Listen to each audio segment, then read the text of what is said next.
So when I was young, my parents used to take me to the air show. It was super intriguing. And I thought, wow, that'd be awesome to be able to learn how that works and maybe one day create a plane that can function and do something awesome like that. I was very interested in space. My fifth grade year, I had a project on Venus, and ever since that, I've always been fascinated about that planet. We learn about spacecrafts, planets, the solar system. It'll definitely be like a leg up for us to do better and do more. Like the Mars rovers, we were currently learning about that, and it was very interesting on how they designed it in order to get to Mars.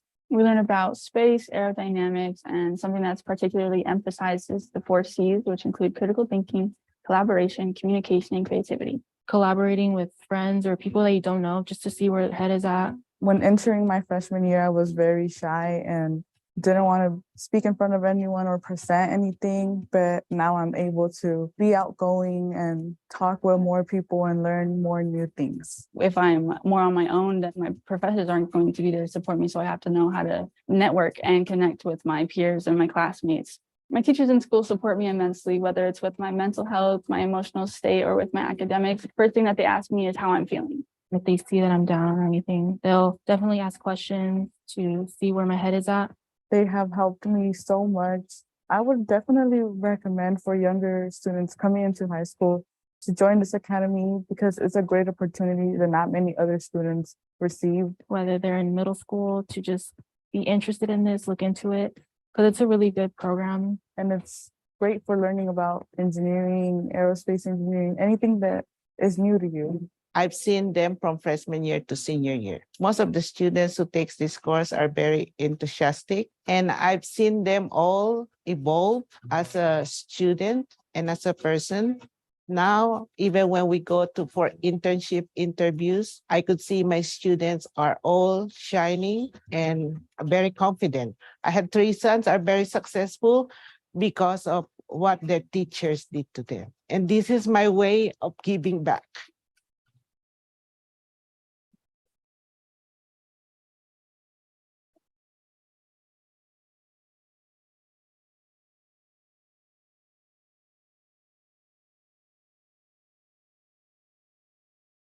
I would always watch my dad work with the cars, and like he was a mechanic, we constantly working the engine. My grandpa, he was a carpenter, so I always watched him work with the hands and work with tools. And when I came here to the academy, I saw the similar vibe, a similar way they did it. I had a lot of desire to learn from an early age because my sister actually did a lot of circuits and I wanted to do it myself, but I didn't really have an outlet to. I've learned to work with others in cooperative environments. I've also learned to problem solve on my own when cooperative options are not available. Further expanded my knowledge on aerospace principles, and I plan on expanding it further as I complete my senior year at the academy. In my course, I learned how to make circuits, what parts of circuits there are, what they do, how much ohms I need, how much resistors I need, the basics of circuitry. In manufacturing and prototyping, we're just currently learning how to use composites, how to create molds, how to do code layups, how to read safety data sheets, and apply techniques they already use in the field that we want to get into. The environment overall is wonderful. Everyone is friendly and everyone is cooperative to my needs. School is great. The teachers constantly push you to do better. The counselors here help you achieve your academic goals. For my career choice, they will see what's the best way I can learn the things that I want to learn. My teachers in school support me by giving me free access to different types of circuits and different components that we can take home and develop our skills with ourselves. We learned everything that they're going to do over there at the actual job that we want to get into. The techniques they're using at Northrop is the same techniques we're learning here. Our teachers are certified, so they could help us learn how to do it. I believe the CTE course prepares me for college and later life by showing me the basics of the most important parts of circuitry and technology. It gives me a wonderful curriculum of problem-solving material, as well as the machinery I would use in my further career as an engineer. I feel without it, I would not be properly prepared for such a rigorous career. I would especially recommend this to anyone who is interested in the STEM-based fields. The environment is perfect, and I wouldn't have it any other way. and you get a lot of rewards with them. And there's just nothing to lose with it other than gaining more skills and intelligence. We try to use everything to not just teach the physics, but we want the kids to like see why and how it works. But some end up taking the things that we do in the class, some of the physics and the sciences, and they can bring them into the arts to just make anything that's in your imagination a reality. Once you understand that, a whole lot of your schooling will make so much more sense because you learn why you're learning all this stuff in school, not just what things are.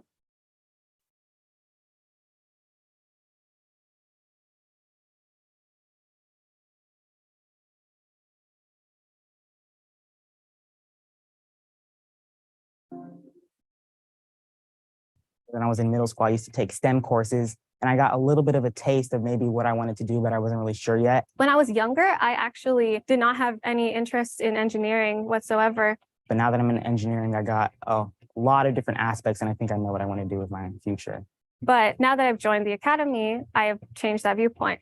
So computer integrated manufacturing is a course more focused on the digital aspect of engineering, which is more computer aided design. Meanwhile, in engineering design development, we focus more on everything from the previous years, all put together into one course. In that course, we learned a little bit about code and learning how to input different coding softwares into computers. We learned how to use different machines and different robot arm machines. I've learned how to apply the skills of communicating with my group members. So whenever we have a project to carry out, we assign certain tasks to each other. We get to plan a project, then we get to design, and then we actually get to carry it out. And then we also learn how to record your work properly. I think all of our teachers give us a real good opportunity to try different types of things, try different types of projects, and we go all across the spectrum of different types of engineering. I think it prepares me for college, career, and life because I've been given the opportunity to work with a real aerospace company where I get to do projects with them and even incorporate it into my actual engineering class and even talk to my other group members about it. I can definitely say that as a student of the Engineering Academy, this course helped me tremendously and did a really good job of ensuring that you go into adulthood prepared. From an early age, I definitely feel like I always had kind of a creative passion to kind of move forward with the artistic side of things. And through CTE, I gained the confidence to do better in that aspect. I selected this course because I wanted to expand my creativity in art because I always had a desire for art. In digital graphic design, you learn about how to create digital art pieces and video editing and 3D software animation. And apply it to create logos, flyers, posters, using all of our skills in an advanced way through Adobe Illustrator, Adobe Premiere, and other Adobe products. My teachers in school support me a lot. I think my teachers have taught me to never settle. Teachers here are nitpicky in the absolute best way. And the school obviously gives me the tools and the technology to really move forward with the best products in the workforce right now. So I think my school helps me a lot as well. I do recommend this course for future students because it really teaches you how to be creative and find who you want to be. Kids feel like this is their home, that they are cohorted well, so they feel that our program is a family because they know if they fail the first time, they're going to be supported in their future successes. We work together as a team, both as teachers and students, to make sure that each student is successful in whatever their future endeavors are. We want to make sure that every student has the opportunity to do college and career.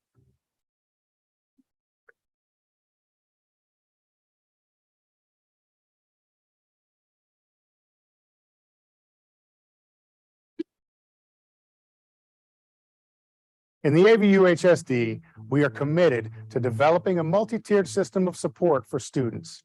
This framework is truly the foundation for equity in our district, ensuring that we have the structures and supports in place to meet the unique needs of all of our students.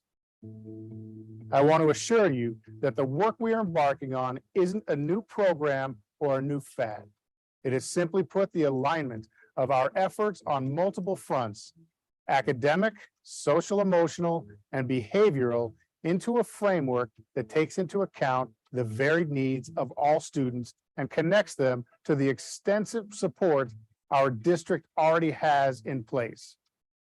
This structure, when fully implemented, will allow us to be proactive in our work with students to ensure that they are given the tools, resources, and supports they need to be successful in the classroom, on campus, and in the community. This work will further strengthen our commitment to our students that when they leave our schools, they will be prepared for both college and career.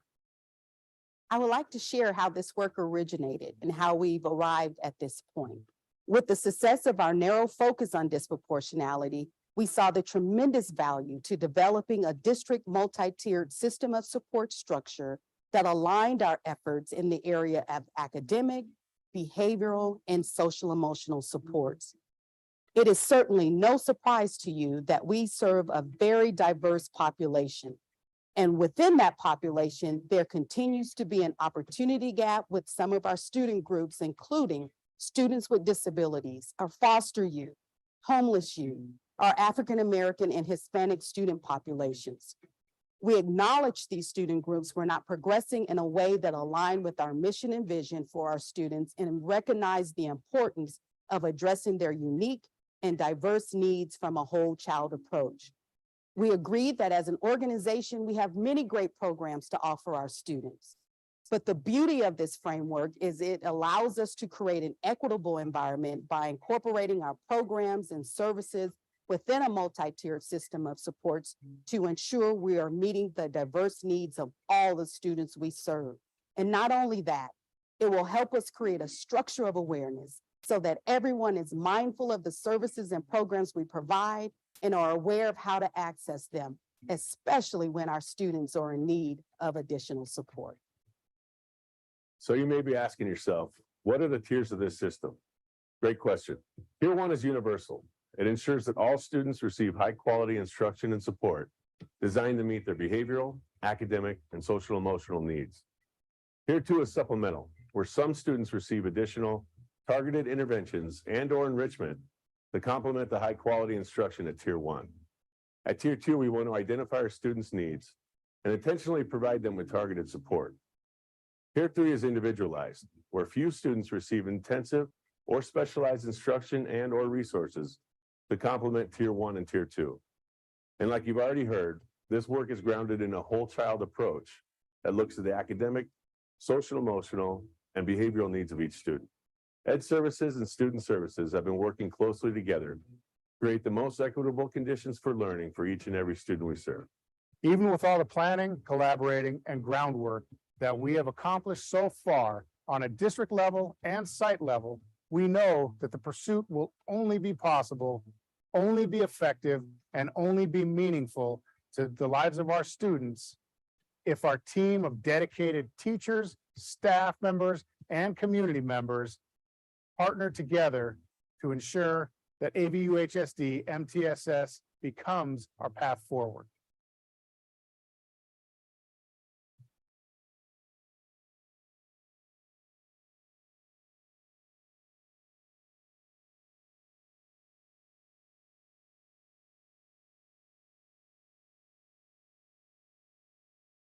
With the changing world, we are becoming more and more diverse.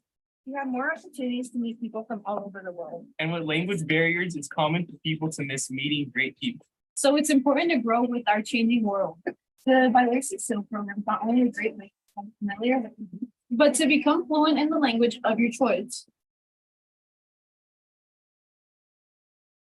Earning the seal of biliteracy was very important as it was the first official acknowledgement of my bilingualism after being able to speak both English and Spanish almost all of my life. And to me, that gave me a sense of pride and accomplishment. Future employers would look at the seal of biliteracy as an endorsing of my bilingualism and see it as a skill and a strength. The amount of students who have received their seal of biliteracy has increased dramatically over the years. I think it's important to be able to communicate with other people if they can't speak English.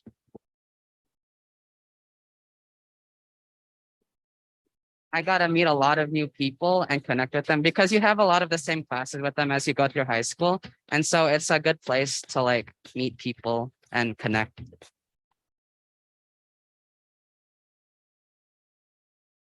You are like genuinely interested in like the language, like using in the future. Because like Mandarin is like a really popular language and it's like growing pretty fast.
Thank you for taking time to learn about the mental health and wellness system of supports within the Antelope Valley Union High School District. We are committed to the mental health and wellness of all students and staff. As a school district, we have a tiered continuum of mental health providers, support staff, and programs, as well as strong community resources we can refer to when the work extends beyond our scope or capacity. Tier 1 consists of supports and services which all students have access to or receive. Tier 2 consists of supports and services that are in addition to Tier 1. Some students will have access to or receive Tier 2 supports. We use data to determine which students need such additional supports. Tier 3 is made up of supports and services in addition to Tier 1 and Tier 2.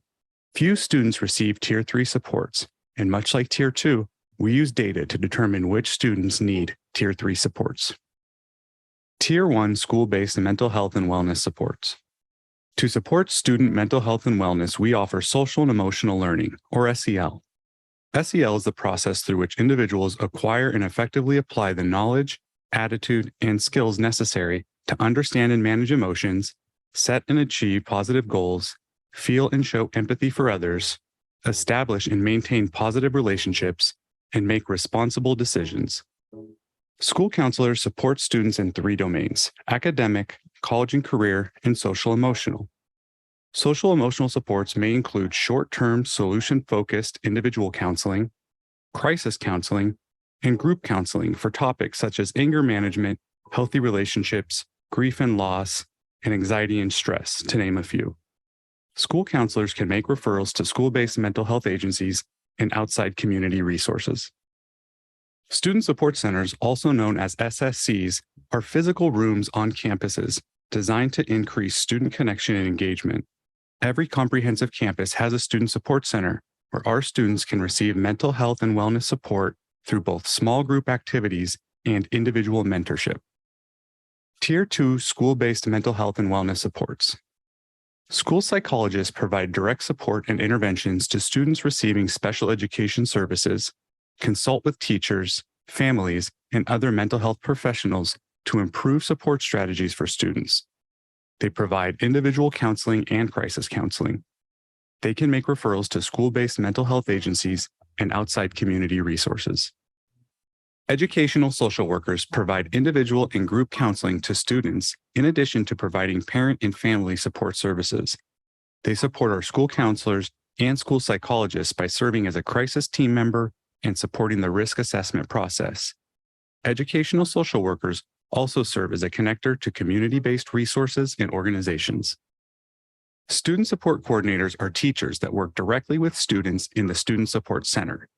These coordinators use culturally relevant, evidence-based curriculum to support student behavioral, social, emotional, and academic needs. These mentors run various small groups throughout the year, and they also provide one-on-one mentoring. Tier 3 school-based mental health and wellness supports. The Educationally Related Intensive Counseling Services, ERICS, provides intensive counseling services to students receiving special education services who are in need of higher level of support. Eligibility for ERICS services and the level of need are determined by the student's IEP team. We've also partnered with the Department of Mental Health, DMH, to provide mental health services through local agencies within the Antelope Valley. When appropriate and available, students are referred to this support by a school counselor, school psychologist, or educational social worker. In addition to local school-based mental health providers, our staff may also be able to connect select students to additional community or online support services when appropriate and available. For additional information and resources, please visit our district website at www.avdistrict.org or your school's website and click on the Mental Health and Wellness button. Here, you can learn more about our mental health and wellness services, view community resources, and get contact information for emergency and crisis services.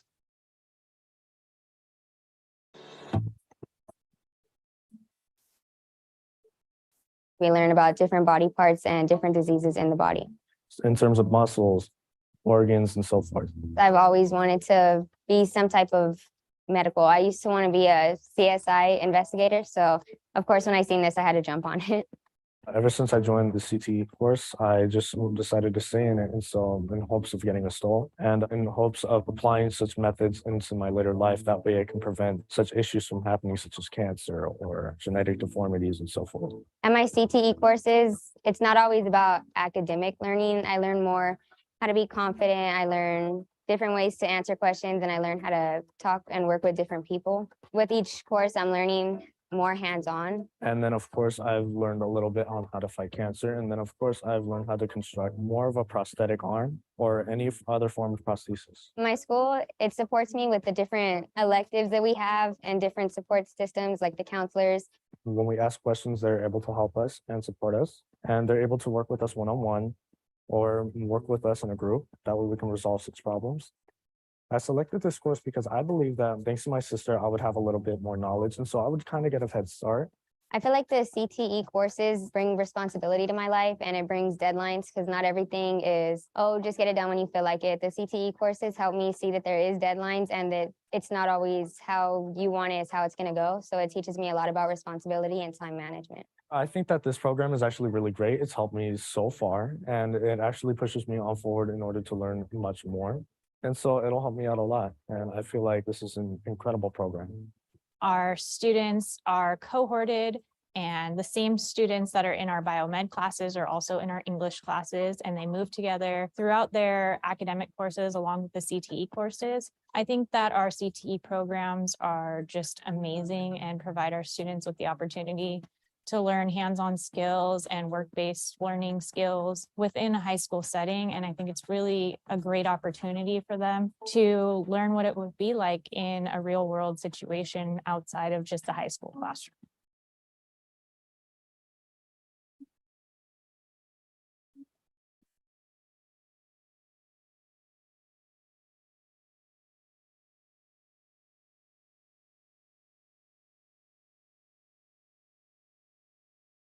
I was like any kid and I really didn't have a desire to learn. Like, I'd be like, oh no, I just want to go to school. My friends, I hate school. But then my brother was telling me stories about him being in the Health Careers Academy. And when he was telling me these stories, it started to intrigue me and I started to like want to learn a little bit more. My parents never got the experience of a college or any of this academy stuff that I'm currently going through.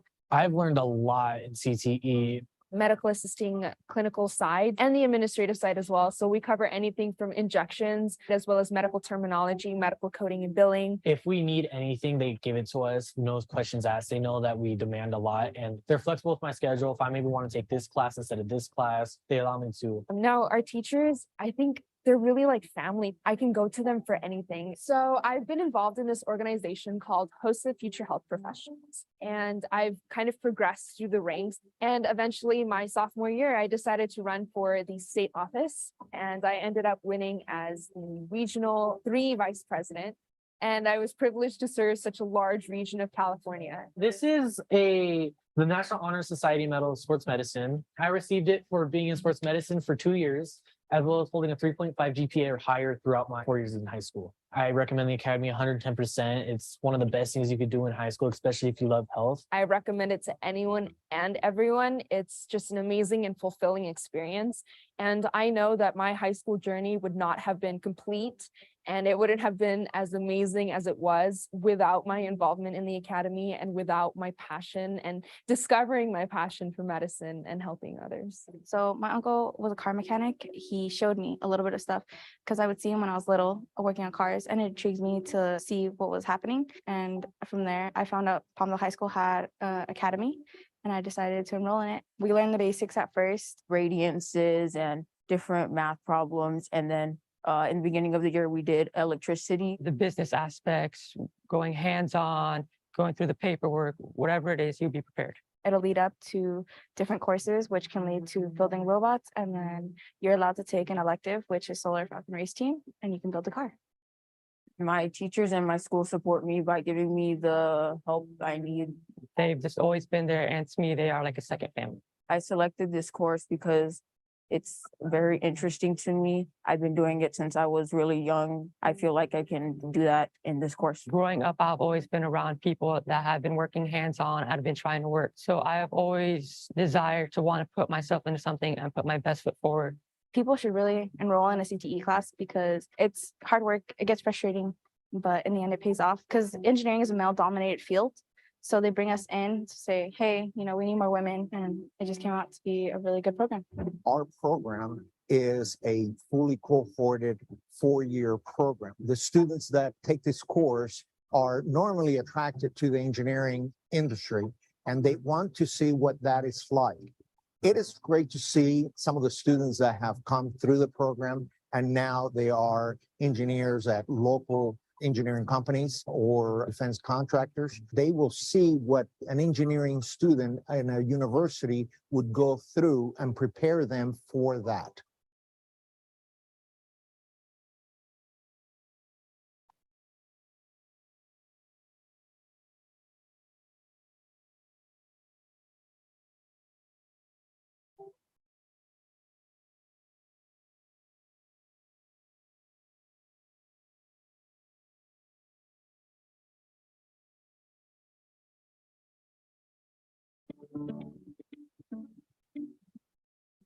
Well, I wanted to challenge myself and prove to myself that I could take a rigorous course, such as a CTE course. In the medical interventions, we are hands-on and we get to be more creative. We work in groups to look at a patient's diagnosis and do further research to understand exactly what disease the patient has. I also learned how to use gel electrophoresis, EKG machines, and it really taught me how to time manage and understand like how college classes work and how I need to set up my schedule throughout the day.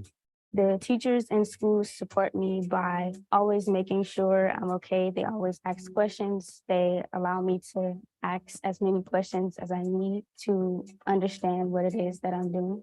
I remember this instance where I was in sports medicine and I was at a basketball game because I was helping out, volunteering. This kid comes up to me off of the court. His knuckles like up here, and I had to pull it out to pop it back into place. But I believe that with the help of the CTE course, that it really helped me react in that situation where others would have further. I selected CTE courses because I knew I wanted to become a therapist or a social worker. I feel like I can be a benefit to other people like me or kids like me. SEL is basically preparing you for anything basically that has to do with being around people. I feel like it helps me with the college career because it shows me how to talk to other people in a career that's a big role. I am glad I was put into this course because I have learned a lot that I haven't learned before, like things that could hopefully help me for my next years. The other teachers, they would help me with like the same way I would talk about my grades. They would help me with the other extra credit or the assignment itself. We would redo it and we would try and get a better grade on that assignment. The amount of growth that you see from the time they come to you at the beginning of junior year till they get to the end of senior year is massive. And being able to work with the students and tell them that there are no wrong answers and it's okay, because just having the cohorted classes and having all of us around to really watch these kids and work with them has been a huge part of being able to facilitate some of that student success and take those kids aside that normally would potentially get in their own way and be like, no, you can totally do this. You've got this and you're going to handle business and you're going to be super successful.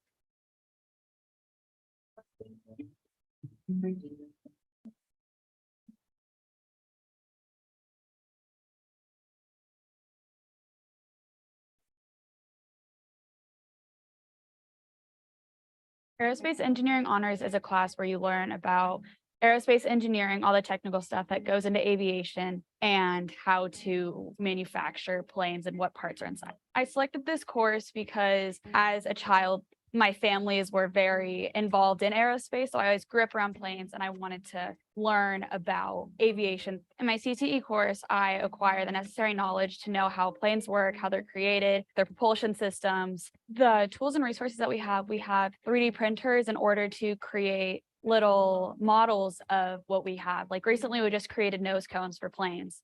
The simulator we had, there was a bunch of monitors and you looked at it and it was basically like you're sitting in the cockpit of a plane and you get to try to fly it and it's trial and error. You can crash it, you land it. It's everything that would be inside of a plane. So I think that's beneficial to someone that wants to potentially be a pilot in the future. I selected this course because I always had a passion for the film industry from a young age. When I took a field trip to this high school, this is one of the classes that we saw. I remember walking around the room, seeing all the computers, seeing the set, seeing all the cameras, and thinking, yeah, this is what I want to do. A few years back, I went to a film school in LA with my little sister. When we were there, like I just thought everything was so cool and interesting.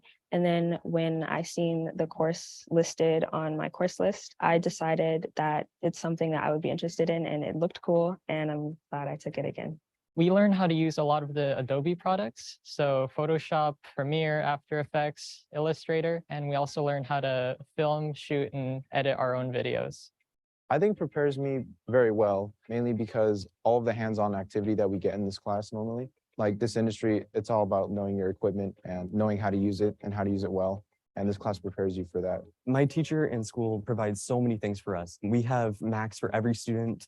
Behind me here, we have a set with professional level cameras. We have a whole master control where we produce a new set. There's so much great equipment here and programs for us to learn the best of the best. My teachers support me whenever I have a question or whenever I have doubt in something, I basically can reach out to them. They always give me the answers that I needed. I want to see them just come in with a willingness to learn because in the end, they will try those things. They will do something new. I see a passion in my students. I see desire. I see willingness to try new things and a chance to really prove themselves in a medium they have loved all their lives.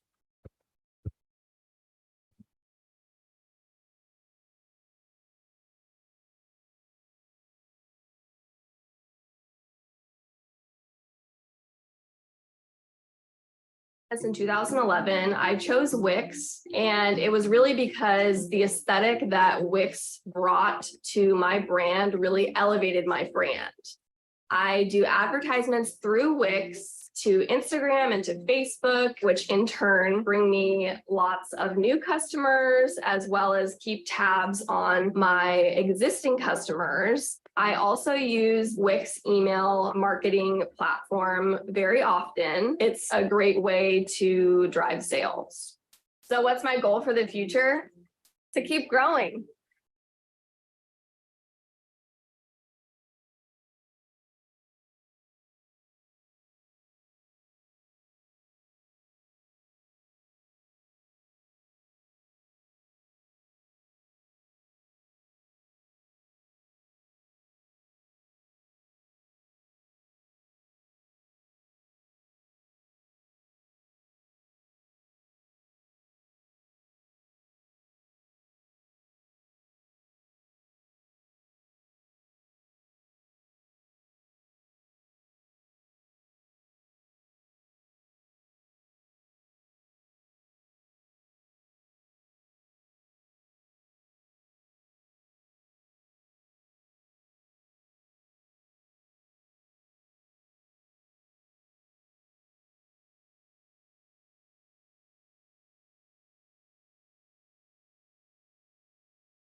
Going to go ahead and call the meeting to order. We're going to reconvene the regular meeting. Yeah, I'm not turning all that. Carla, go ahead. All right. Good evening. The February 16th, 2023 regular board meeting. Anyone wishing to observe the meeting may do so via Antelope Valley Union High School District's YouTube channel. Individuals may take photographs or record meetings, providing the individual's conduct does not constitute a disruption, including obstructing the views of others.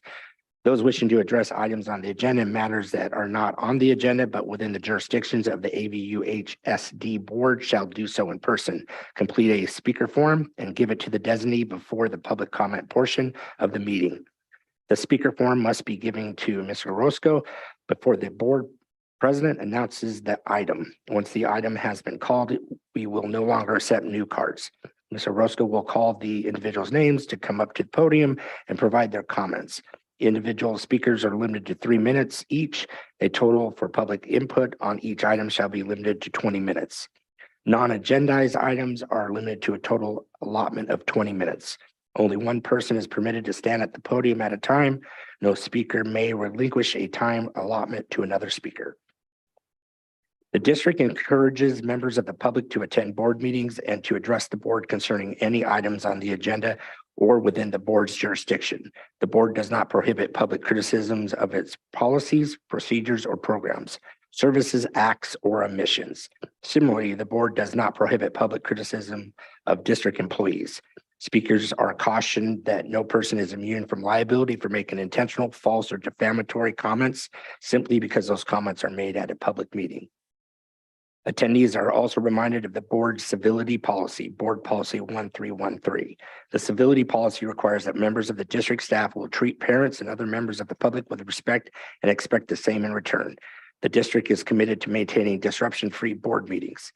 The board will not permit any disturbance or willful interruption of its board meetings. Persistent disruption by an individual or group are grounds to terminate the privilege of addressing the board. Persistent disruption by an individual shall be grounds for the board president to terminate the individual's privileges to address the board. The district promotes mutual respect, civility, and orderly conduct among district board members, district employees, parents, and the public. The district seeks public cooperation with this endeavor. In the future, portions of all of preceding messages may be delivered to the public via a recorded video message. I'm going to get that done soon. All right. I always pick on you, Miguel. Can you give us a pledge of allegiance? Please stand. Ready? Begin. Pledge allegiance to the flag of the United States and to the republic which stands one nation under God, indivisible, with liberty and justice for all. Thank you, Miguel. Thank you, Mr. Sanchez. Yeah. Thank you, Mr. Sanchez. You're welcome. Right, for Pinko meeting, public comments from the floor for Pinko items. Are there any comments from the public on Pinko items? No comments for Pinko items. Right, thank you. We'll move on. B, purchase order schedule Pinko. It is recommended that the Board of Trustees approve and authorize the purchases outlined on the attached schedule. May I have a motion? Second. Second. Any discussion? Can you hear me? Yes, okay.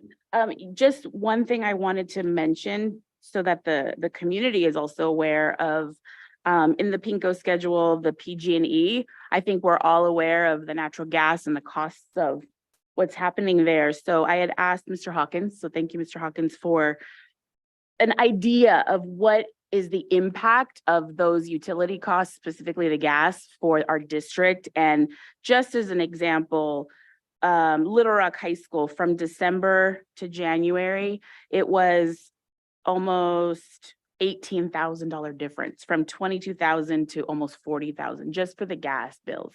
So not only are you and I being impacted, but the district is too. So I just want you all to be aware of that as we continue to approve these. So.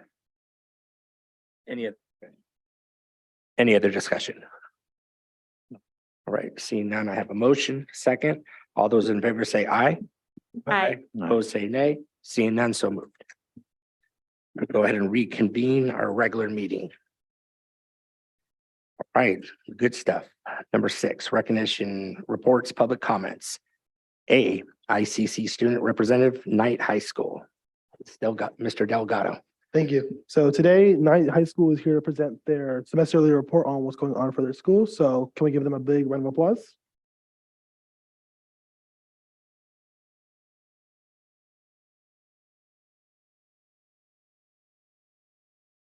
My name is Valerie Mondragon, And I'm Destiny Venegas.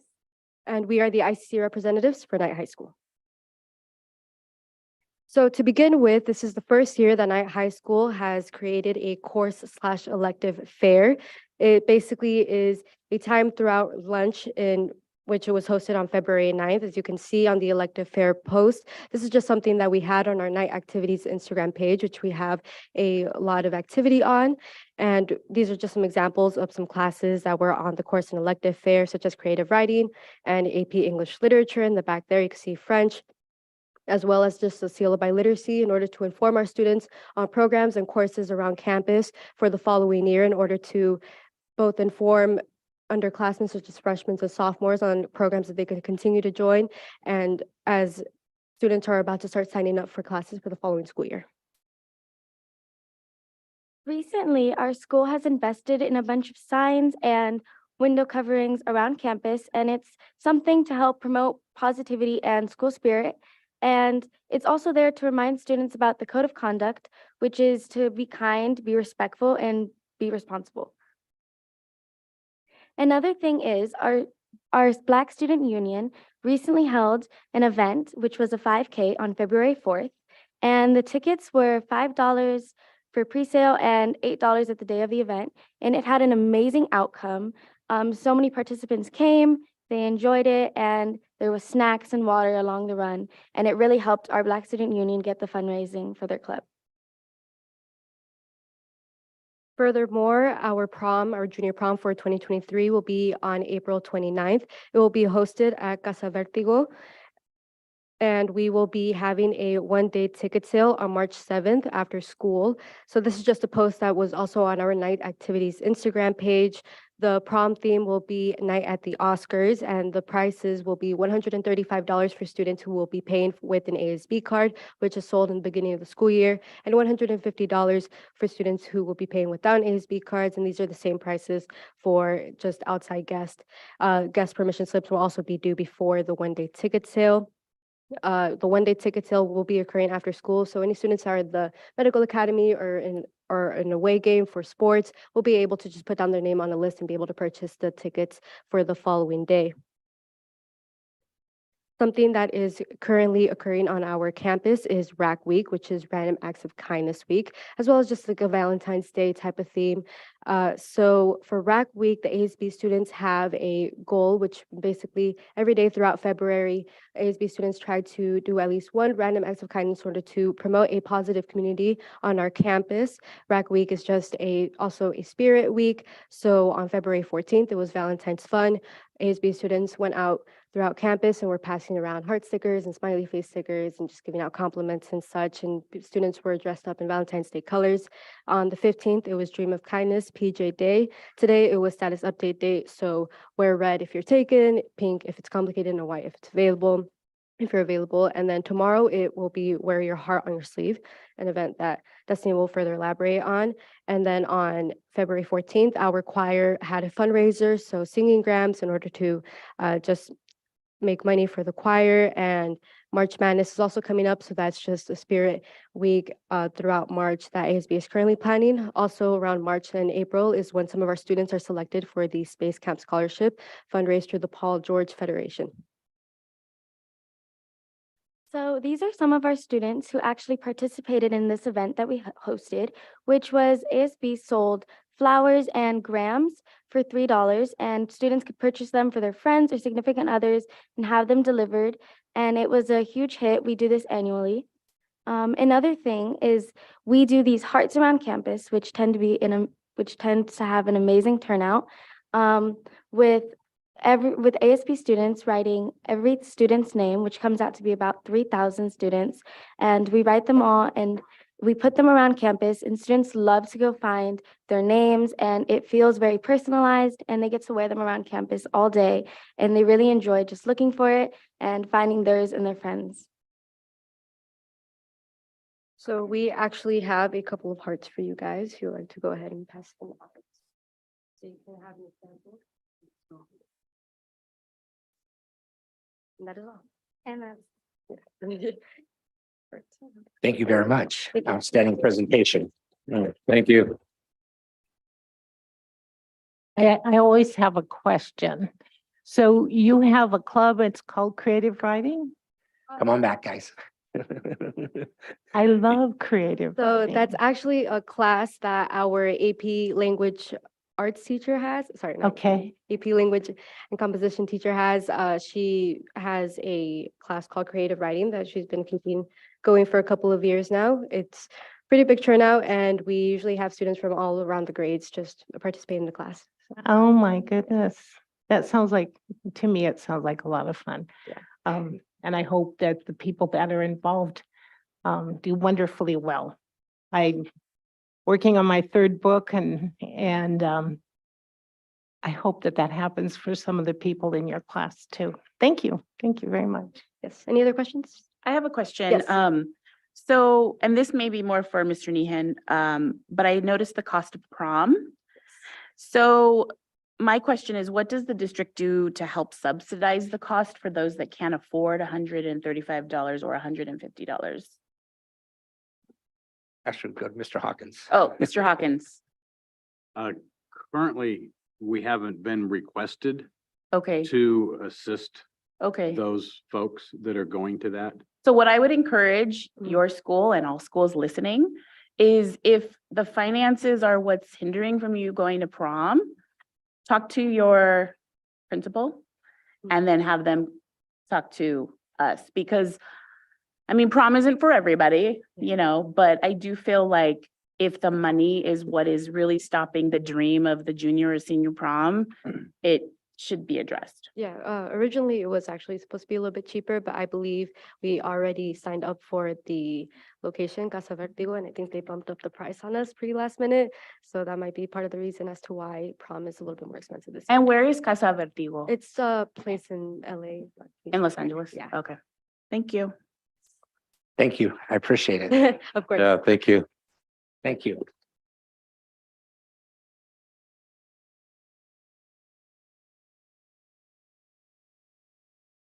All right, B, recognition, Antelope Valley Union High School District Junior Reserve Officers Training Corp, JROTC, Mr. Nehan.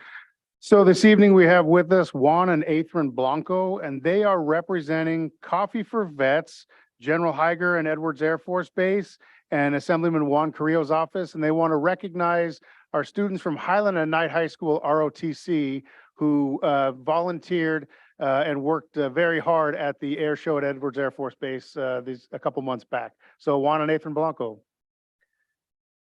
Welcome.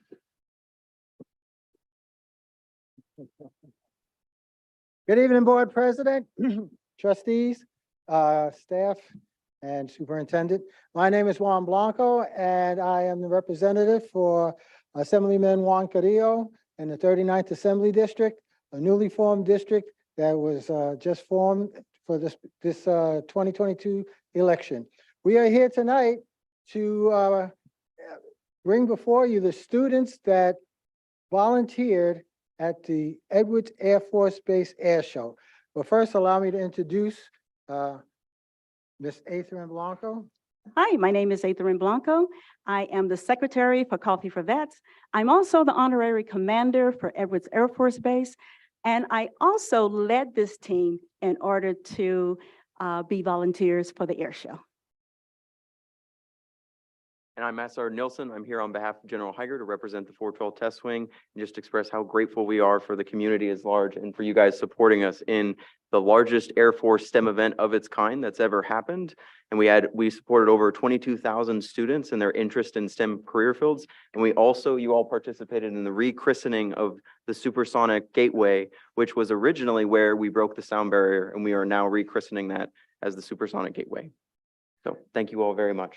Thank you. So we are here to recognize some of the students that volunteered their time. Volunteerism is important in life. I know many people may think that it's not, but it is. Giving back to your community is important, and starting at an early age is critically important. So I'd like to bring up Major Hernandez because he has been a partner with us for many, many years. Major.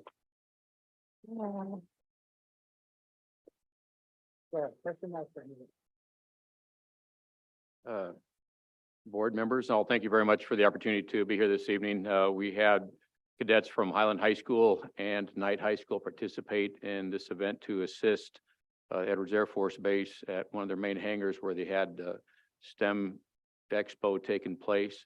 And it was a wonderful opportunity for these young men and young ladies to see what the Air Force has. And a lot of it, for some students, it's a big part of their family. Their families may be part of the aerospace industry here in the Antelope Valley. And it's a great opportunity for them to see what their parents do, the results of what their parents do, and meet other students with similar ideals and goals as they do. And for those that were here this evening, my hat's off to all those. Every student that was there that day that helped put in a lot of hours. Some were there on Saturday and Sunday, put in lots of hours. And also thank you to our district for supplying the transportation to get our students up there to Edwards and back home. So thank you. Thank you. So we're going to present the Major with a certificate from Edwards Air Force Base on behalf of, go ahead. On behalf of General Higer, sir, I would like to present you with this token of appreciation. Oh.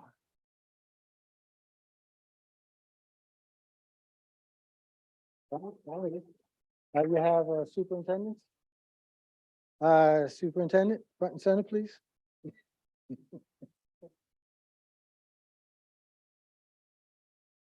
So, Ace, did you get to talk to this?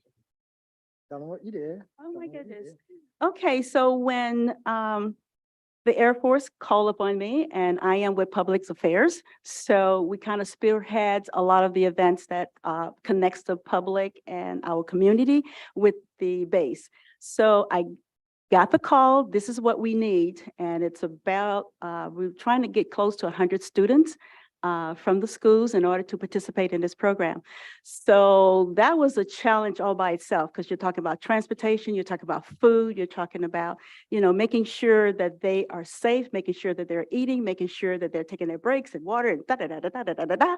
Okay, so I called on the man. So superintendent said, come on in, let's sit down and let's talk about it. And he said, let's make it happen. And that was like, wow, let's make it happen. I'll do the transportation. I said, no worry, I'll get that food for them. So it worked out really great. And so I am now looking forward to doing the tour for the kids. So there we go. So on behalf of our team that put this together, we like to recognize Superintendent for the effort that he put forth and helping to make this happen. So.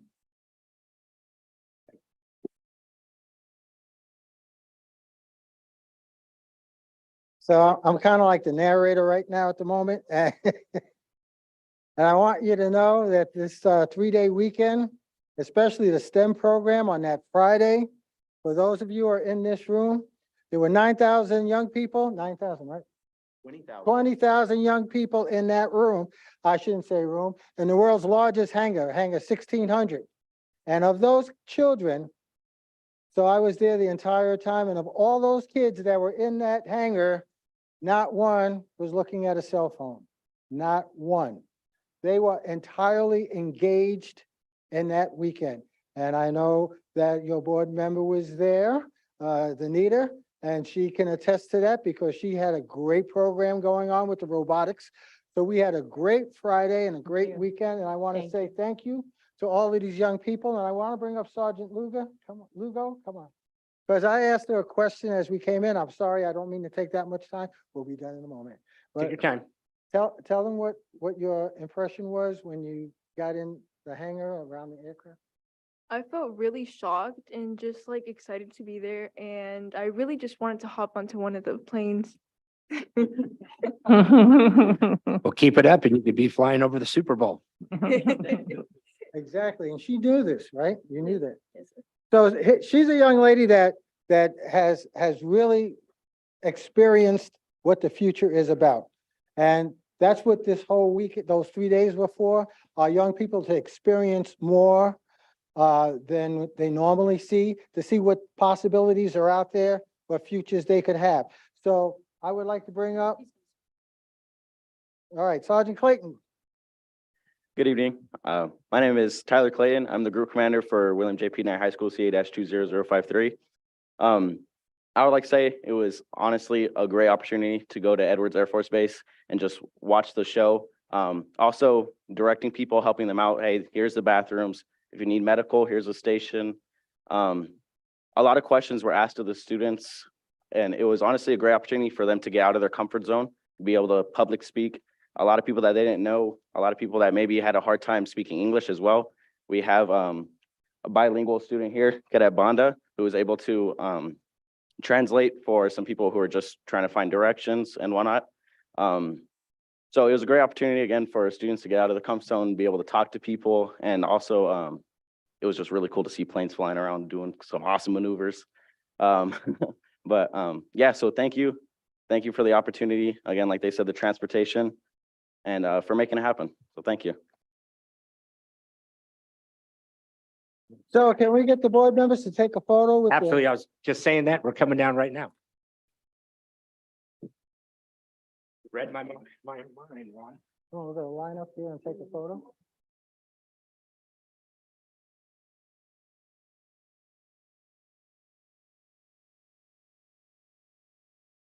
Superintendent? Okay, so our nation's future is based on our young people willing to take up the mantle and continue to help protect our nation. And these young people exemplify this for the future. You're looking at our future military personnel, and I want to say a round of applause for them. Oh, yeah, I am. Oh, I can't miss this. A round of applause for these young people.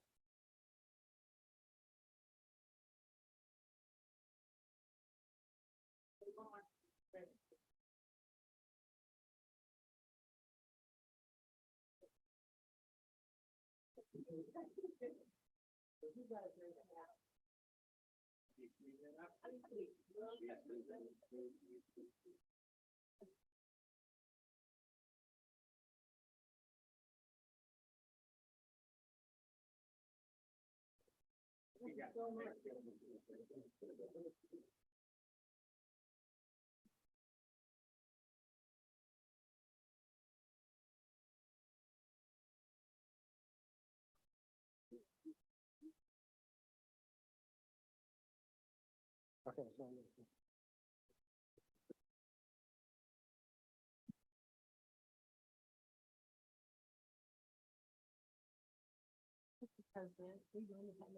After you're first.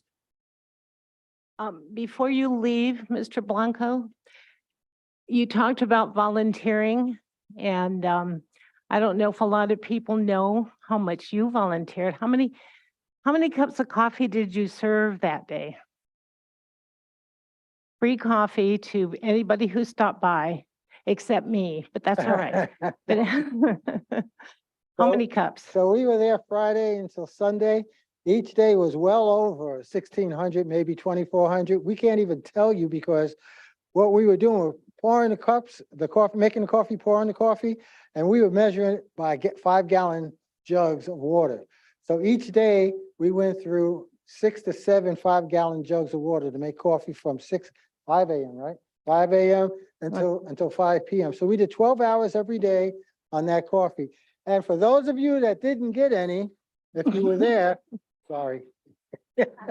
No, thank you for doing that, because it was to anyone who walked up and asked you for a cup of coffee. Thank you, and both you and your wife were there the whole time on your feet serving coffee. Thank you. So I have to defer to her because she went and she collected the information and got the volunteers and got all the stuff from Well, we actually went into the community. We asked Starbucks, Butler's Coffee, and McDonald's. McDonald's coffee was served on STEM Day. It was wild. The kids, I can't believe how many kids drink coffee. Didn't tell you how they like it. You know, oh, no, just a little sugar. No, I do black. But yeah, that was awesome. That was pretty cool. Well, thank you. Thank you very much. So once again, thank you again, because the students got a chance to see something different, something amazing. There was some fantastic aircraft in there, and many got to use sit on simulators to fly planes, you know, on simulation. So thank you again. And I just want you to know that the Assemblyman is dedicated to helping the school districts achieve. So that's very important. It's important. It's in my heart, as you know, and it's in his heart since he's spent most of his career serving the community and children. So thank you again for this opportunity, and thank you, Superintendent, for helping to make this happen. Thank you again. All right, I'd just like to say, Mr. Blanco, thank you very much, especially Mrs. Blanco, because we know who's running the show here, like most of us. We all married above our leagues. Same thing with you, Mr. Blanco. So thank you very much for what you did and a great presentation. Thank you very much. We're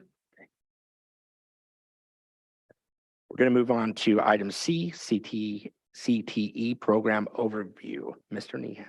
Dr. Grado. Yes, one thing that we've always had a lot of pride in our district is our career technical education programs. And here to actually present hot off a conference presentation in San Diego is our Director of Career and College Readiness, Dr. Betsy McKinstry, as well as our Coordinator of CTE, Ms. Teresa Howard. Thank you. Good evening, Board and Cabinet. We're really pleased, although a little tired right now. So give us a little grace, please. To present career technical education. Besides my husband, my grandkids, and my kids, career technical education is probably up there on the list as far as my passion.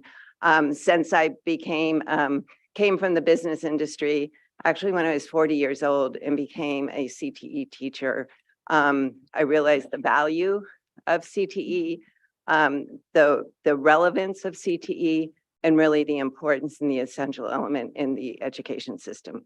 So we're going to start with just this slide. This slide really kind of recognizes everything we do in CTE, these pictures. So the first picture is our composite lab at Knight High School, which was a venture because of our partnership with AVC. And at AVC in their aerospace programs, there was a bottleneck for the composites because they didn't have enough space, they didn't have enough teachers. And so students going into that program had to be waitlisted. And so to have a composite lab at the high school allowed a more streamlined process to get to a certificate program or an associate's degree or the bachelor's degree at the community college. So we invested money in order to have this composite lab. It has been used by both Palmdale High School engineering students and Knight High School engineering students. We have the program during the day, after school, before school, and in the evening. So from the access standpoint, it is there. The second picture is our program that we had in the summer for math students. So to help with math in the engineering area, we know that the district and our CTE students are deficient in math. And to really be an engineer and to go into the sciences, we really need to look at how students get 4 years of rigorous science and math. And so we started a program in the summer that allowed students to come in with an engineering teacher and a math teacher, and they collaborated on project-based learning in order for the ninth graders, the eighth graders coming into ninth grade into the academy had a foundational math. And so this was that summer program. And the third picture is at our continuation school at RX Paris, that they're doing a building construction pathway that we're looking at them interning. We're working with, I'm sure that you know, the IBEW representative that was also on this tour with us and Miss Wynn last week. So it just kind of gave an overall picture. We just don't do career tech ed. We do all those pieces that support career students in our career tech ed programs. So I always have to go back to our mission and vision, and our mission and vision statement really embodies the importance of CTE within our education system and also to this district. And I always want to applaud the board members and people before that had put in the time and effort to make this mission and vision statement really applicable to whatever decade we are in. We really are committed to have students be college and career ready. Although we know that every kid might not go directly to college, we do know that from the data in the research that students today cannot have a good, high wage, high paying career without at least 1 year of post-secondary education. We have worked on the graduate student profile in this district.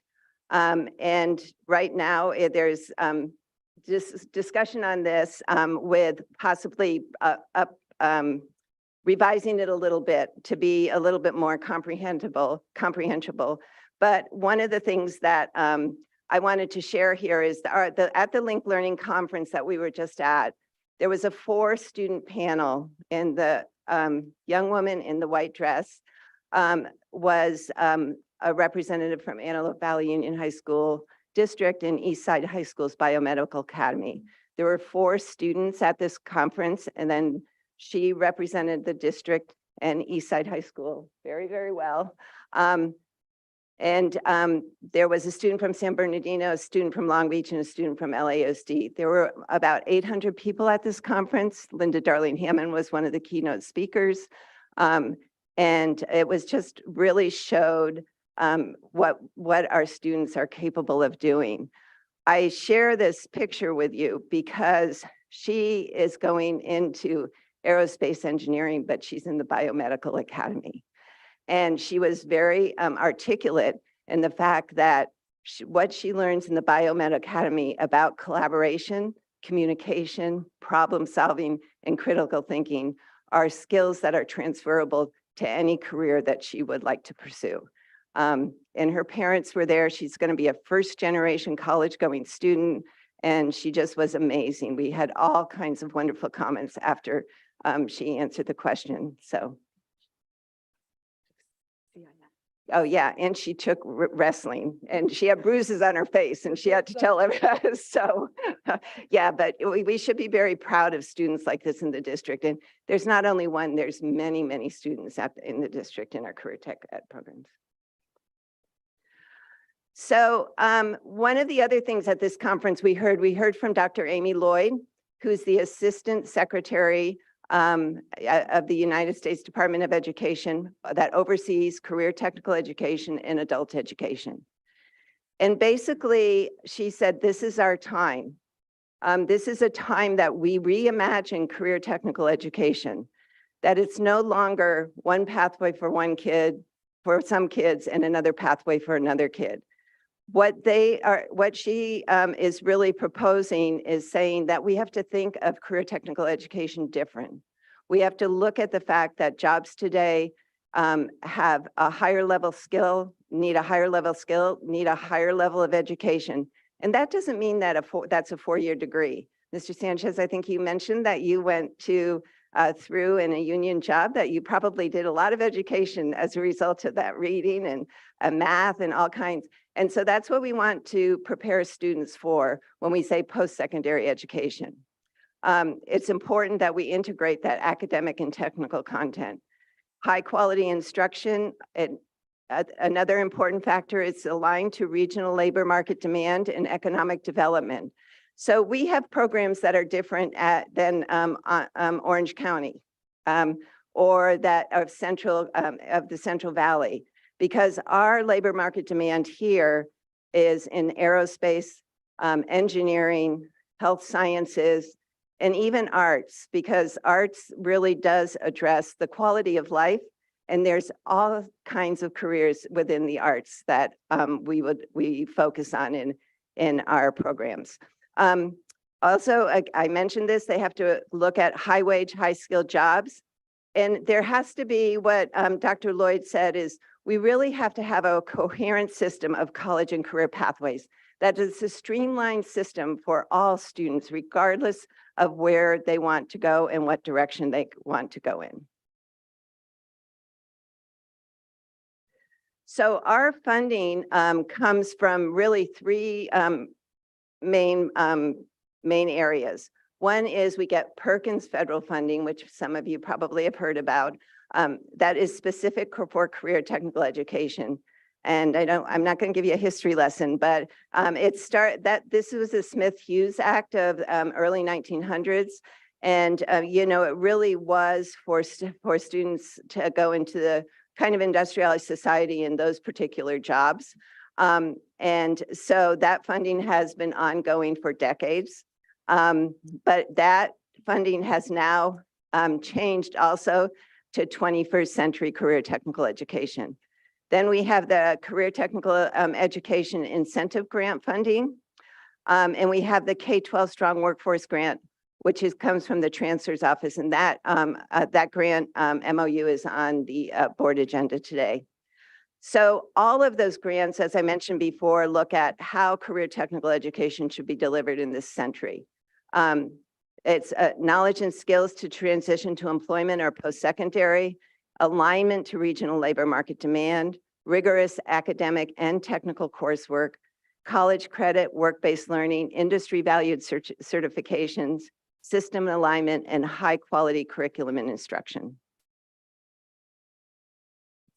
So our CTE programs have these particularly three options for students. There's exploratory introductory classes that is wonderful for students to say, hey, I might want to do this. Here's an introductory class to be able to see if that's something that they might want to do.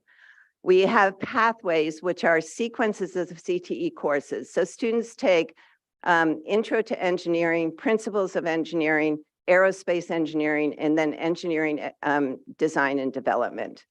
And then we have academies that are small learning communities. And I think a couple of you were here at our middle school information night for open enrollment.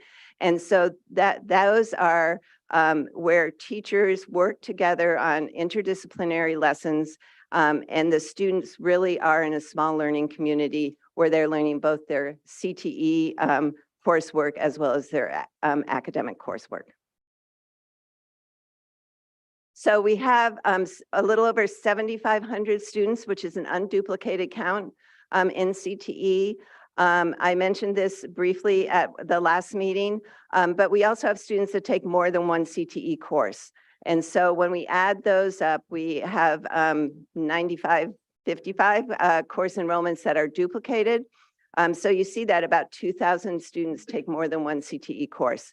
And that could be an after-school course along with their maybe their media course. It could be the robotics course. It could be mock trial. It could a lot of, other opportunities for them that extend their school day. We have 486 CTE sections on the master schedules across the district. That equates to 83 courses. And our program enrollment is 35% of the district students. And you can see that's evenly distributed from 9th to 12th grade as far as the number of students in each grade level that are in CTE. So the way that CTE works from a state perspective is that it goes by industry sector, and within those industry sectors, there's pathways. And so these are the industry sectors that we represent across the district. I won't read every one of them. But also I want to have you highlight this picture, which is the biomed class, not academy, at Lancaster High School. And so our academy model, we have, what we see in the academy model is it is very beneficial for our students. And so we've been growing the academy model throughout the district. We have two forms of academies. One is a California Partnership Academy, which gets separate funding if they meet the metrics. And we have several distinguished California Partnership Academies, Health Careers, Knight High School's Digital Design and Engineering Academy, and the Public Service Academy. The other, and the Engineering Academy at AV. The other academies are developed within the district, and we call them Link Learning Academies, which is the conference we just went to. And the Link Learning model is similar to the California Partnership Academy. There's a little bit more flexibility from a funding model perspective because they're supported by CTE funding and other funding in order to support the small learning communities of the academies. So what does the data tell us about our CTE students? That the attendance rates are higher than the district attendance rates specifically for academy students. Our A through G rate has increased for CTE students.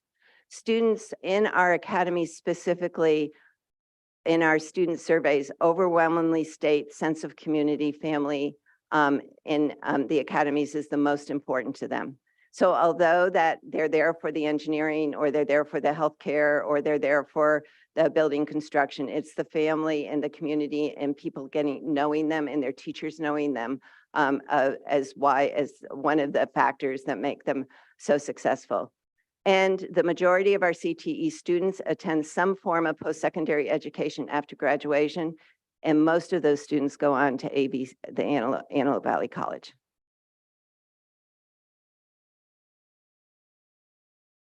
All right. Thank you. Just off topic real quick, I did just welcome about 250 to 300 families and students over at the Antelope Valley Courthouse for mock trial this evening. And so it was a hugely successful start to and launch to the mock trial competition. So I'm very excited about that. But something that runs through my office is all the college credit programs through the district, and in career technical ed, we have quite a few courses that we offer. Currently, we have 14 courses. This year, we did go to a course-to-course model, which opened up the equity piece and increased equity, because it wasn't just a teacher saying, yes, I'm going to agree to teach an articulated course. It opened it up to every course that is A+ certification at any school site. It opens it up. And so body systems and disorders we have at AAV and PHS. Business management is through AAV. We have computer integrated manufacturing honors at Lancaster and Palmdale, and the list goes on. But as you can see, many of our kids are in a articulated course this year, and the number is 1,154. I pulled that information right before we came over. And some of our partnerships in action, I like to call it, we have an AV Edge Education Committee, of which I am the chair, and it's also called the Career Prep Council. And we meet every other Wednesday, and this is where we get input from our industry partners. And so they come together. This year, we've been looking at the Cradle to Career pipeline, and we started over here at the district, and we had our first meeting, and then we moved over to Highland to see what the high school is doing over there. Christy Chacon hosted us. And then we moved over to the college to see what career tech ed offerings we have at ABC, and Westside is hosting our final meeting of the year. So really just excited to get that vertical alignment going and just create awareness with our career tech ed programs. And so an interesting thing that we had happen over the summer of last year was the AVC Kaiser simulation with our Eastside High School students. And we did just present on this at the Linked Learning Conference. Karen Coffey and I, our Teacher of the Year. And so it was very well received. We have about 75 people in our breakout session. And I'm going to show you the overview of the video of what the simulation was all about. It's a really neat opportunity to get to just the kids to have that hands-on learning experience. And with the partners from Kaiser that came in, we had medical professionals, doctors, nurses, EMTs. We had a radiologist, a respiratory therapist, and a medical biller and a social worker. So everybody came together. We had 4 sessions, and it was in the evenings during the summer, and the kids, 15 kids were selected. This year, we're expanding to 20. So I'm excited to show you this quick video.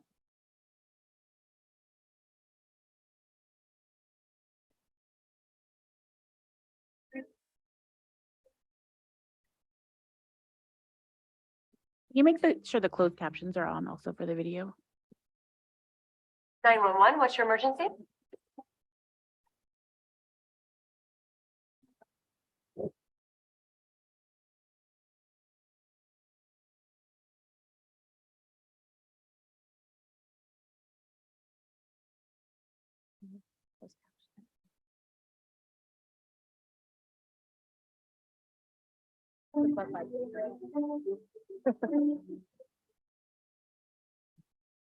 Oh, you know what? It's embedded from YouTube.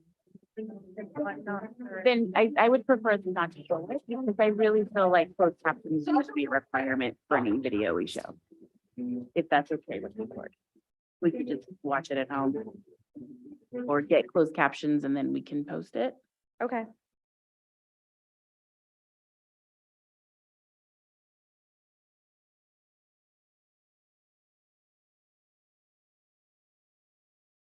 To invite you to attend our Aerospace Valley Career Fair, a salute to youth, which is coming March 10th. And we have over 75 exhibitors, industry partners exhibiting for the event. We have about 12 static displays of aircraft with the Aerospace Valley. They've all come together. This is a partnership between NASA and Edwards Air Force Base, Plant 42. Everybody's coming together to host this wonderful career fair for our students. We have upwards of 3,000 students invited to this event, as well as in the local and surrounding areas. So we did reach out to other schools and school districts to invite them to attend as well. And it's March 10th from 9:30 to 11:30 a.m. And we hope to see you there.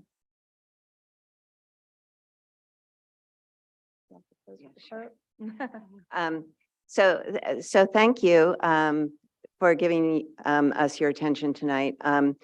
This is a quote from Amy from yesterday: "Doing what we have done in the past won't keep up within the current and future needs of the job market." So as we develop our programs, we're always kind of pushing the envelope and looking at how we're going to give the students the skills, knowledge, and traits to be able to transition to different jobs, careers, and be lifelong learners, which is the most important. So thank you. And I'd also like to put a plug in for our solar car race that is going to end in Palmdale this year. It goes from Texas to Palmdale, and that's on July 23rd. So just if you could maybe mark your calendars now, and you'll get the information as that becomes a little bit more available. So thank you.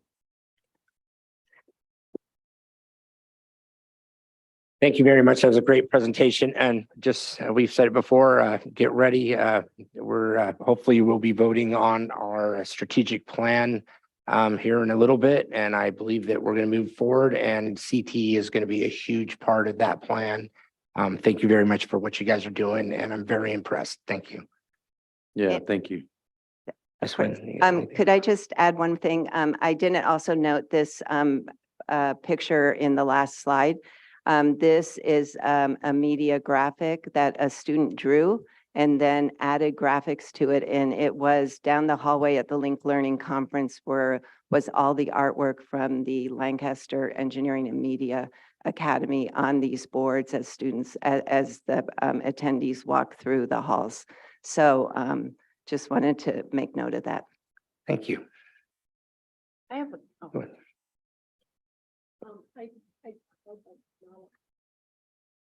There. I just recently ran into some students that graduated actually this last June from the Lancaster High School Engineering Academy. And some of them go to Embry-Riddle in Arizona, and some of them go to Pepperdine. And they both both schools found that most of the students did not have the background that they had coming from Lancaster High School in engineering particularly. And they both were so appreciative anyway of the program. And I just wanted to pass that along. It's the teachers. I have a couple of questions. So it sounds like the numbers are increasing with CTE and we're, graduating students that want to do that, and that you were saying that most go to AVC. And do you feel that AVC is capable of supporting all of the students that are going through? The reason I ask this is because many of my students at AVC, they can't get classes. There's only one EMT teacher. There is some big challenges with AVC and the courses. So I'm just curious, what we'll be doing, or I guess think about making sure that AVC can actually support hundreds of kids that we're going to be pushing out that have CTE in their pathway. So if you can either speak to that or just put that in your simmer on your simmer list. Well, that's a great comment, and we do, we work very well with ABC and the representatives, but as you know, there's been some changes in leadership in other departments. And again, I would just reflect on, I think that this is the right time to further coordinate the transition in the services. EMT is a good example that we have an EMT class in our high schools. We have it at two high schools, Palmdale High School and at Highland High School. It's one of very few EMT high school programs that is certified in LA County. And so, we have to also do our part in getting that information to kids so that they could go to other classes, possibly on ABC. We are currently working with the Gates Foundation and Link Learning on a dual enrollment project. And we are finding where we can improve the communication and improve the information out to students and parents about, the high school to the community college. And then when students get to the community college, they can self-advocate for themselves. So. Great. And then just a second question is, I fully support all CTE, of course, but I have a particular interest in the arts and CTE AME, so arts, music, and entertainment. So how are you currently, CTE, part of the district, working with the arts component at our schools? Because the creative economy is, I think, number 3rd or 4th in the state as far as jobs and those sorts of things. So what bridges have been built with our arts teachers, classes that are specific to CTE, So, if any? Yeah, so you're probably familiar that, we have an arts steering committee. That art steering committee actually came out through the CTE division. It was with, I can't remember her name right now, but she had come to an AV Edge, a luncheon that I was at, and she talked about the arts, and she used the Otis report for the creative economy with the amount of jobs that are in LA County. And so I followed up with Dr. Vieira with her afterwards, and that's basically what initiated our grant process through the LA County Education Collective for the arts, and then and creating our art steering committee, which we have CTE representatives on that art steering committee as well. Okay. I look forward to growing that as well. Thank you. I have a belief that it's going to grow. Probably here real quick. Yeah. All right. Thank you very much. I just got one more Sanchez. thing. Yeah. Yes. Yeah. So first of all, since being a tradesman, I love the whole presentation. Thank you. And one thing I didn't see, and it's maybe something to plan ahead, safety.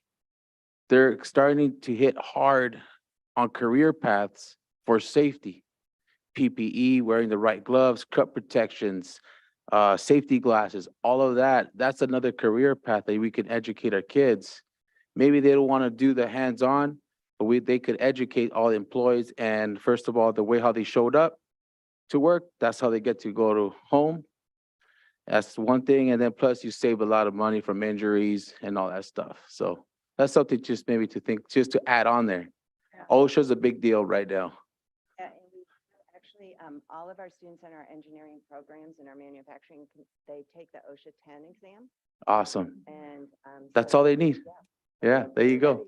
Okay, Awesome. right. Good job. Well, Mr. Delgado, do you have anything? All right.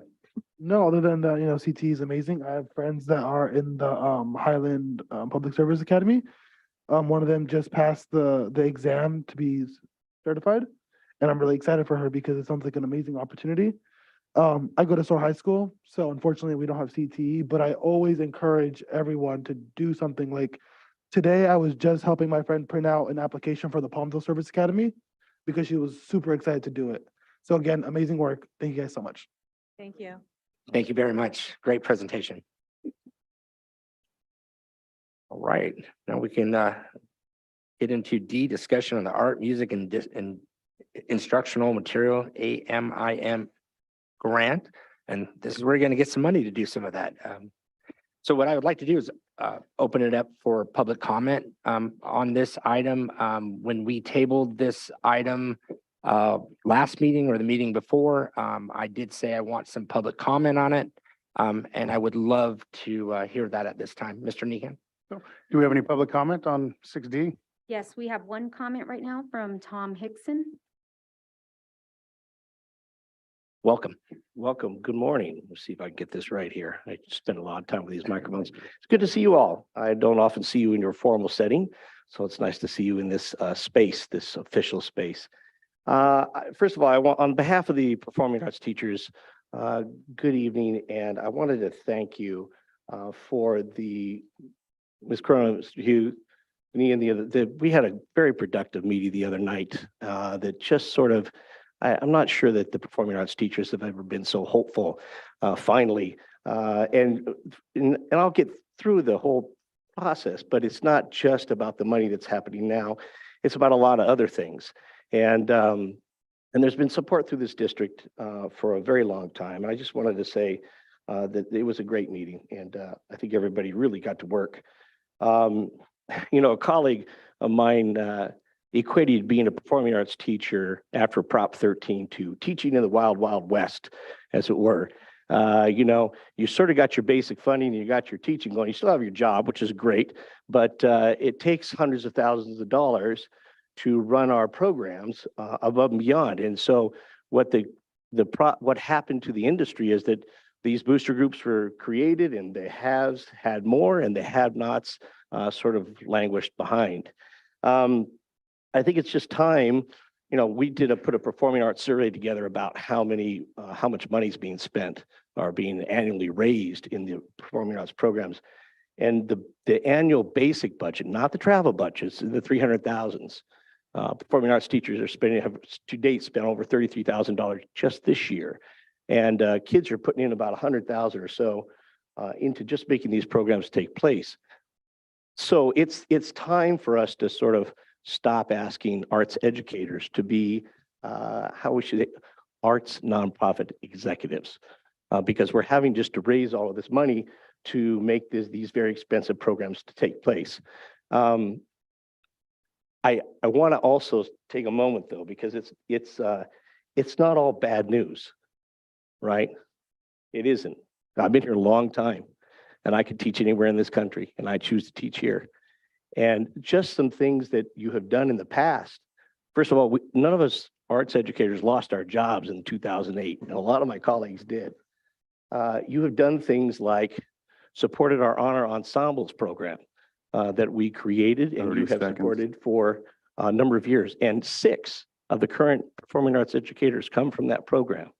And of course, I go to work every day in probably one of the most beautiful facilities in the state of California when it comes to performing arts. So thank you for all of that support throughout the years. I'm just super excited that we can finally now maybe move forward. And we're looking forward to working with you on that vision. All right, hold up one second, sir, please. You have any comments? Ms. Wendy, do you have any comments? No, I do. Tom, I just want to say, I read through this. I was very impressed with your work. I know Ms. Corona was as well. You got us some additional documents. This really opened my eyes. I really appreciate that. And hopefully when we get to that money part, you guys will be well represented on that grant. So Appreciate that. no, thank you very much for your hard work. And one last thing, Ms. Dina Nguyen, thank you for all the support that got East Side up. I'm always going to say that to you every day I see you. Thank you, folks. Thank you. Do we have any other comments? Comments. Anybody else? Okay. I just wanted to make sure the public was heard on that issue. All right, moving on. Well, actually, let me say a couple of things. Ms. Corona, outstanding job putting that together, listening to the arts, the theater, the arts, the visual. I think that they're going to be well represented with you sitting on this board. I'm really impressed. I'm really excited. So thank you for getting that group together and listening. And Mr. Nehan, thank you very much for putting that group together as well. And of course, we can't forget Mr. Millings as well. It was very educational, and I think we got a lot out of it. And hopefully we can deliver. So, all right. And I also want to say thank you very much for Antelope Valley, Palmdale, and Little Rock for allowing me to go through and tour the FFA facilities. And I believe we're going to be able to do some much needed repair on those facilities as well. I'm pretty excited about that as well. All right. Board officer reports, E. I really don't have anything other than what I said about the FFA. I'm really excited about that. Mr. Nehan, do you have anything? Anybody else? Well, I just wanted to mention, so it was last week or the week before, the days are all blended together, but I did request a meeting with the visual and performing arts. I wanted all the teachers, but I was encouraged to start smaller and talk with the chairs, the department chairs. So we met here, we had a really great, I created a presentation just to talk about the AMIM grant, but also Prop 28. My goals really were to hear how the district has supported the teachers, but also where are their gaps. And also just kind of get folks excited for really the newness of what I hope to bring as far as an advocate for the arts. And it was just a really great meeting. And I hope it's just one of many future meetings with the arts, but also I want to talk to a lot of different groups here in the district. So again, thank you for your time. Mr. Hughes was there as well. And just trying to get things moving and supported. I also had the great honor to go to the Black Knowledge Bowl at Highland High School. First of all, Dr. Crocker, your choir, amazing. Choir was my thing through high school, and so it had a piece of my heart. Also, I really hope that our district can go back to AVC for the Knowledge Bowl. I think the stage at Highland was very small for that group, and I really feel like that particular event should be at a higher education institution because that's what you're promoting, the knowledge, and to give that opportunity. So, and I'm not sure why it's not at ABC anymore, but I know it used to be. So it was amazing. So thank you. Also the CTE, I did go to the open house, but again, I don't know if Dr. Oh yeah, you're still here, Betsy. I didn't see a CTE AME Academy represented there. So I just want us to be mindful that we really are going to move into a culture of STEAM. And I want us to just be mindful of that. So that's my report. Thank you. Thank you. Ms. Nguyen, any comments? Just want a clarification. So as a board member, we're all giving our reports here, or instead of at the end of the meeting when we give a board comments? If you want to speak now, you can speak later. There's still room on the agenda at the end for comments from the board and superintendent. I'll speak at the end then. Okay. That sounds Mr. Sanchez. good. Thank you. You defer? Okay, we'll go ahead. All right, Mr. Hawkins, Antelope Valley School Transportation Report or Update. Just real quick, AVSTA has 97 routes. They run twice a day. They are up to 77 drivers, so that is significant. They have another 8 that are in training right now. They're looking at, they're working on a lot of bus electric or electric buses and then electric uses for the electricity that the bus holds during the day when they're not running. So there's several programs they're looking at with the city of Lancaster and the city of Palmdale. They do hope to have about 40 additional buses in the next 18 to 24 months. A lot of it has to do with the time lag for the order for them to build them. But they are working on the electric infrastructure there and then working with both cities to take advantage of the infrastructure that they're putting in as well. Outstanding. Thank you. Right. Mr. Millings. AVTA.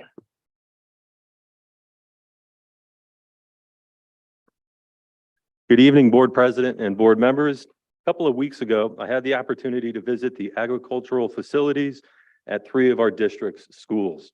I'd like to thank Mr. Nehan and Mr. Hughes for the invitation and for taking the time to listen to the needs of the district's ag teachers.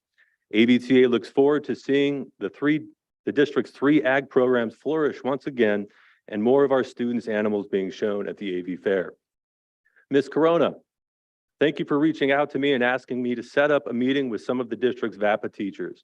It meant a lot to me, and I know it meant a lot to those teachers who attended to have a face-to-face meeting with you and Mr. Hughes regarding their needs in the classroom. Recently, AVTA leadership sent out a survey to its members concerning campus safety and security. I've had a conversation with Mr. Nehan and Mr. Hughes recently about concerns in these areas. I would like to highlight a few of the results of the survey this evening. 75% of teachers indicated that they would feel safer on campus with added security personnel. 83% of teachers are in favor of having a deputy on campus and feel it is necessary to ensure campus safety and security. That is all I have for now. Thank you for your time and have a wonderful evening. Thank you, sir. Miss White.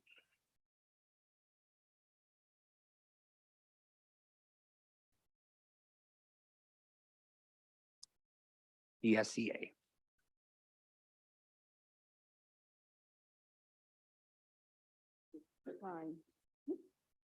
Good evening. Good evening, Board President, Mr. Hughes, board members, student board member, Mr. Delgado, board cabinet, Mr. Nean, and it is Mr. Williams, correct? Willis, I'm sorry, and Ms. Orozco. So I stand before you tonight and I want to express the appreciation that we have for you helping us out to send 11 of our members to the para conference that's going to be held in Ontario Conference Center in April. Our members are extremely excited to attend this conference since it's the first one that we'll have since 2020 that will be in person. They are very anxious to learn any of the new techniques that have been coming out, as well as receive new and updated materials. And so you can see why they're really looking forward to attending this. It sure is a lot better than whenever you're on Zoom. We also want to thank Christina Ramos and especially Lisa Potter for getting our members registered for the conference, pulling the purchase orders and other reservations that needed to be in place for them to go. And we want you to know that Lisa was instrumental in getting everything together for them. And we cannot thank her enough for her efforts. And Lisa, you are one in a million. I want to congratulate our ROTC Corps for being such a wonderful job. And also for those that have received recognition for their help and support with those students. It's great to see, it really is. Although there's numerous other things and other topics that I should probably address, I'm not going to do that tonight, and I will speak to you at another time on them. And with that, I wish to thank you and also wish you a good evening, a fantastic President's Day weekend, where hopefully you can relax and prepare for the 4 working days that follow that we have to endure, because they seem to be even longer. Thank you. Thank you very much. All right, public comments from the floor for agendized items. Are there any comments from the public on agendized items? Yes, we have one comment. Okay. The public is invited to address the board on any agenda item. To address an item on the agenda, speaker forms must be given to the designee before the board president announces the item. Individual speakers are limited to 3 minutes each, and a total time for public input on each item shall be limited to 20 minutes. Only one person is permitted to stand at the podium at a time. No speaker may relinquish a time allotted to another speaker. During public comments, the board listens to concerns or issues. The board may ask questions for purpose of clarification. The law prohibits the board from entering into a dialogue with the public or taking action on an item not on the agenda. Vivian, 11A.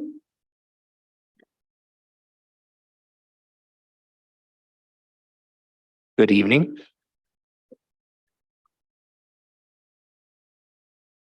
I think you really know you got me in a position of I'm always speaking because I'm so happy to see new faces with our attorney here, and good to see Superintendent, of course, Orozco, Ms. Ramos, and the ones that know that I always speak to. Very happy to see my board people here. I'm actually coming up because I'm listening to, I really didn't see a lot that I want to speak about because I got kind of late with trying to understand some of the things that are going on. But I've been wanting to say something about all that 11 through 16. Basically, I think what I'm gonna just say as a parent and what I've known, some things parents don't know about when you're going through all this stuff or trying to learn the details of what's happening here and the steps of what you could talk about or not talk about. It's kind of hard to kind of know sometimes if you haven't been shown how to do certain things the way as I came as a parent, to know that some things like there are cases going on, there are things going on that behind the scenes at the school. Sometimes there's teachers and things that you learn that aren't all the way educated, or not all the way have their education to be teaching schools, and different things that I've known, even when my son was going to school and how things are going with some students. There's a lot that I was just gonna say, that whole area from 11 to 16, not knowing all the stuff that's about, it really need to be like something I hope you guys go back to say, see what happens sometimes with some of the stuff that wasn't done for last year or the year before, and bring it back to fruition now, because there's a lot of stuff that's just been kind of like you guys are new, that's been pushed to the side, that's in the back, that didn't happen for us to know what to do. So what I would try to say now that I'm standing here, and I know that probably didn't even make sense, but what I was gonna say about one particular thing about the CTE, that career program, and as Ms. Corona says, even the AMI, all those things that, like they say, all kids learn differently. Some have learning disabilities, some have different things that they need to have taught a certain way. There was a program last year that Dr. Ruff and different people tried to work on that came here and was kind of knocked down. It was like an ILEAD program, or something from K through all the way 12. I wish that you guys can go back and visit where all these students, like you say, not everybody can learn the same way or be taught the same way. If it's a career way, let them go to career way. If it's this way, find out what's up. We really need to do some type of a study where you can ask the kids and find out from some type of testing where their positive traits, they're higher, everything that they need to know about where they are and they succeed, where their levels of getting what they need just to be able to say they can advance, go to school, get this and get that. Because there's a lot of stuff that they're not being said, that these kids are not getting shown that they need things and they're not being told how to get them. And before my time is expired, even though I'm rambling about what I'm rambling, I think like this prom thing. Last year, remember this, last year, check and see what happened at Palmdale. 30 seconds. I believe that these kids are paying this money for these proms and they weren't able to even eat last year. Someone need to be doing some check on what's really going on with spending this 150, whatever. Ask some of them students, ask some of the complaints that went on, because this was widespread that these kids, some of them are not able to pay. And from this district, there's enough money that I feel that's going around in this town that they should be able to have things that they need. And so I appreciate you saying that, because we don't know unless you don't ask, you know what I mean? So just to say something about that little topic, I just like that CTE and everything else that you guys are speaking about. Thank you. Thank you, ma'am.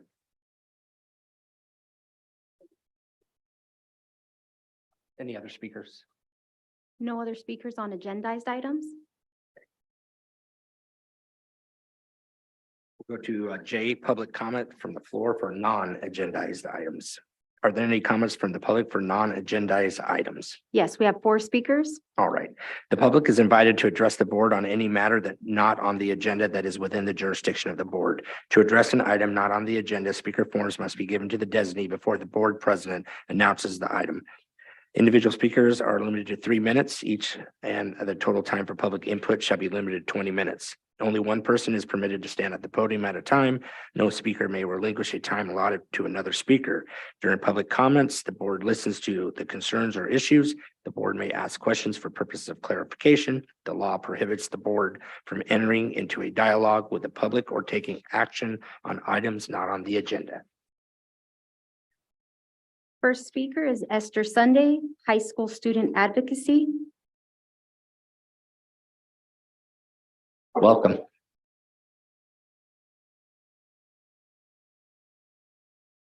Good evening, board members.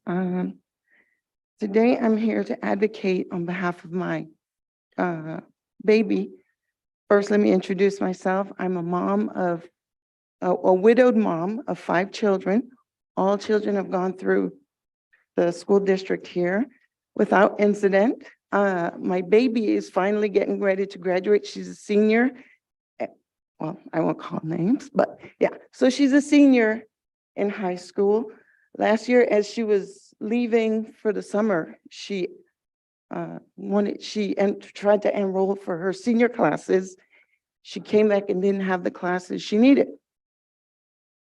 So I went and I tried to advocate as best as I can, and I was told it would be taken care of. Well, to my shock and amazement, it was not taken care of. She is now in the final lap for her to graduate, and she's been working towards graduating in gold. That's one of her things that she wants to do. And now, because she didn't take the classes she was supposed to take in the fall, she's 1 point away from graduating in gold. And the school has told me, well, yeah, you know, she's just 1 point missing.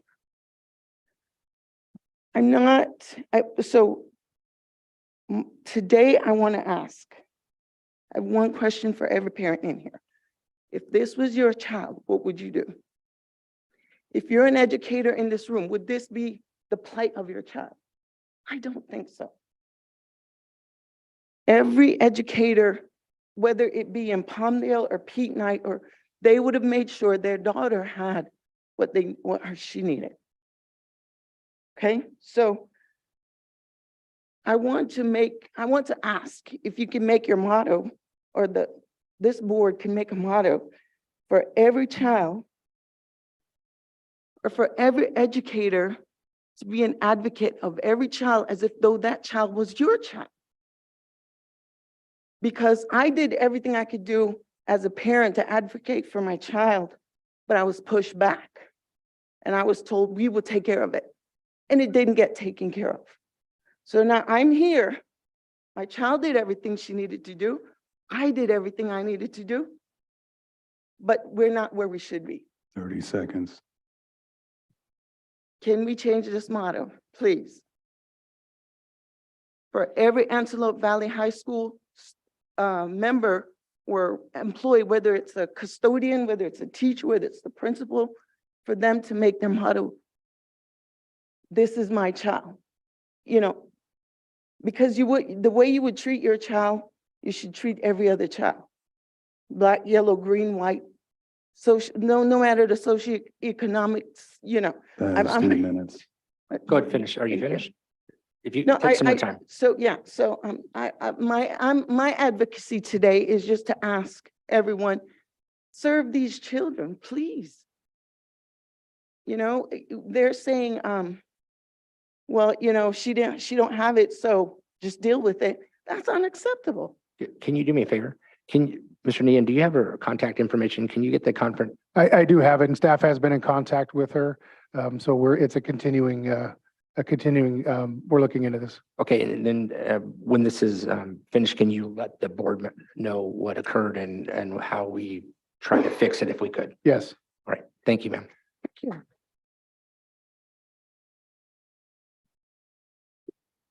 Carrie Agomo.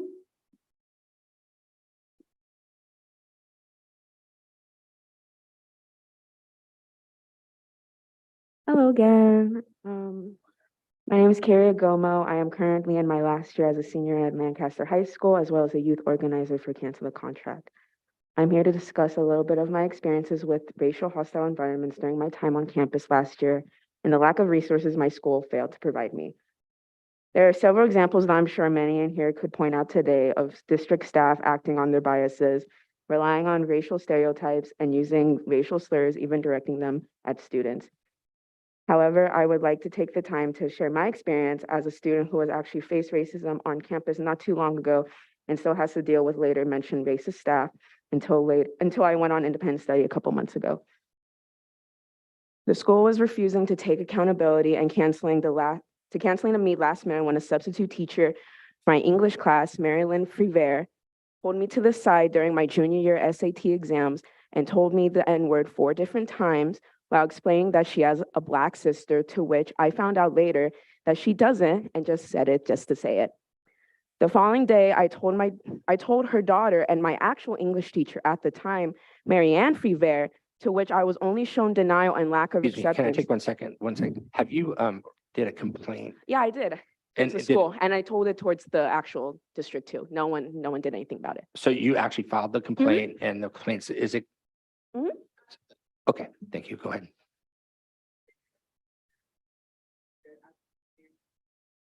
No, it got cut off.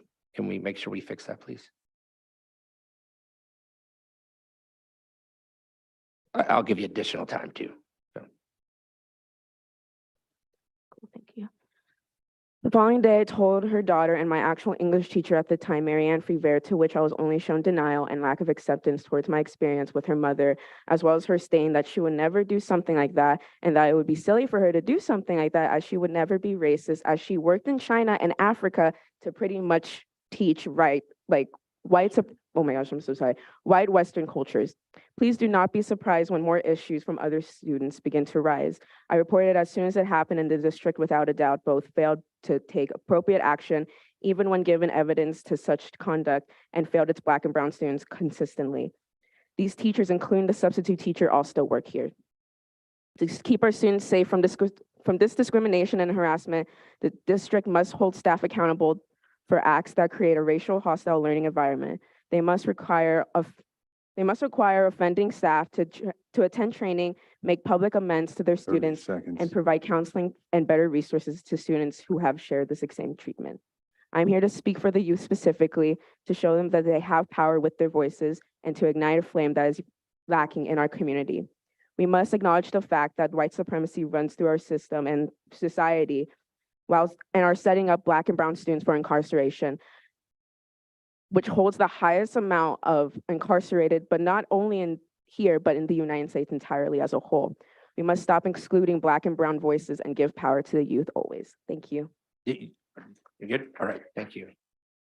And Mr. Nean, can we get a report on that complaint as well? Thank you very much. Appreciate it. Raquel Durfler, security practices.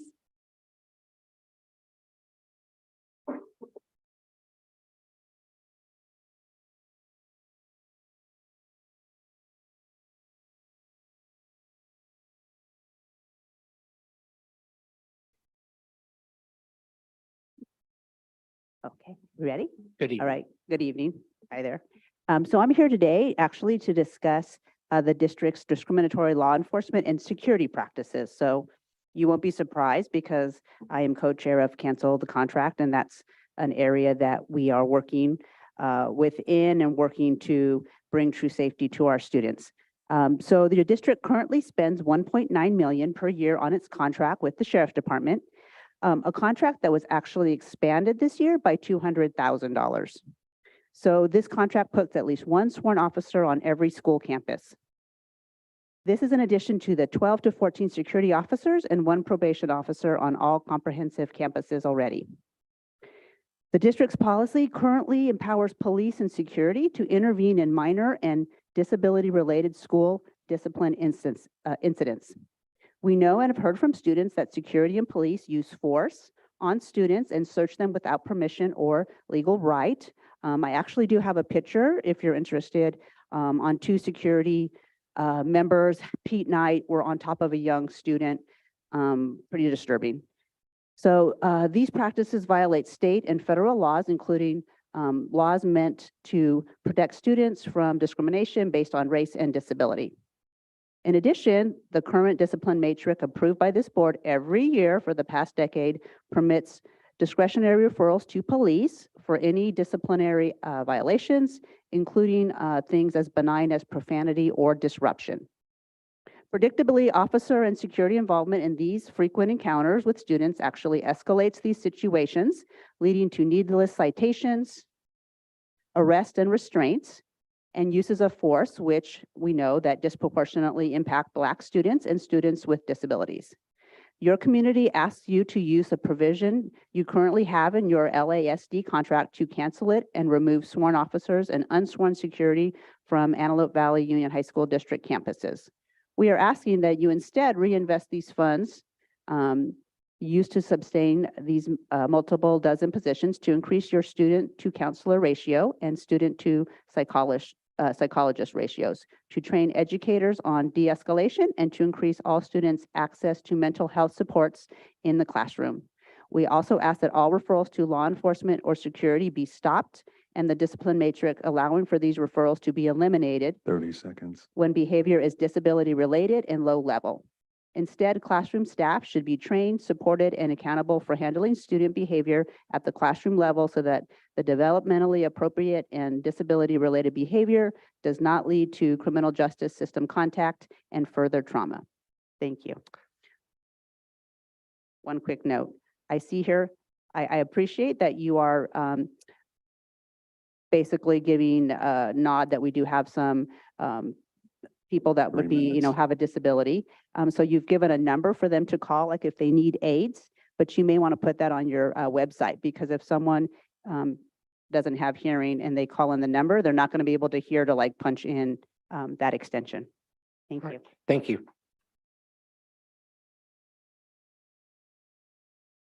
One more. Vivian, civility, and black icon.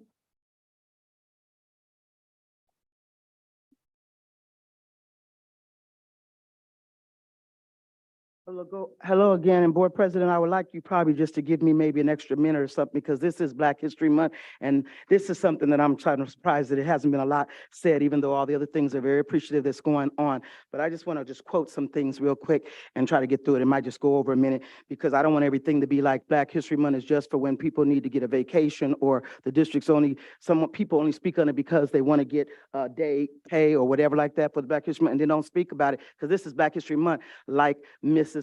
Our board person was saying, we should accept Black History Month and Spanish Month all the time and every day. So I'm just thinking this should be well known, So this is the month, and I'm here today as a Black African American and everything else to speak on happy days about that. And even because I think about the young lady that used to be here, Dr. Ruffin. But I wanted to start to say something, because I know that she had an icon in her life, or someone that she really looked up to, that I just only been learning, and want the board to pay, maybe to hear something about this.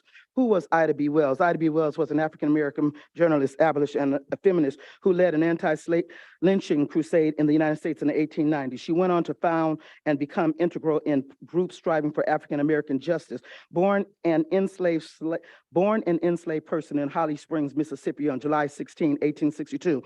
Wells was the oldest daughter of James and Lizzie Wells. The Wells family, as well as the rest of the enslaved people of the Confederate States, were decreed free by the Unions thanks to the Emancipation Proclamation about 6 months after Ida's birth. Living in Mississippi as an African American, they faced racial prejudice and were restricted by discriminatory rules and practices. Wells' parents were active in the Republican Party during Reconstruction. Her father, James, was involved with the Freedmen's Aid Society and helped start Shaw University, a school for the newly freed enslaved people, now Russ College, and served on the first board of trustees. It was at Shaw University that Wells received her early schooling. However, at the age of 16, she had to drop out when tragedy struck her family. Both her parents and one sibling died in the yellow fever outbreak, leaving Wells to care for her other siblings.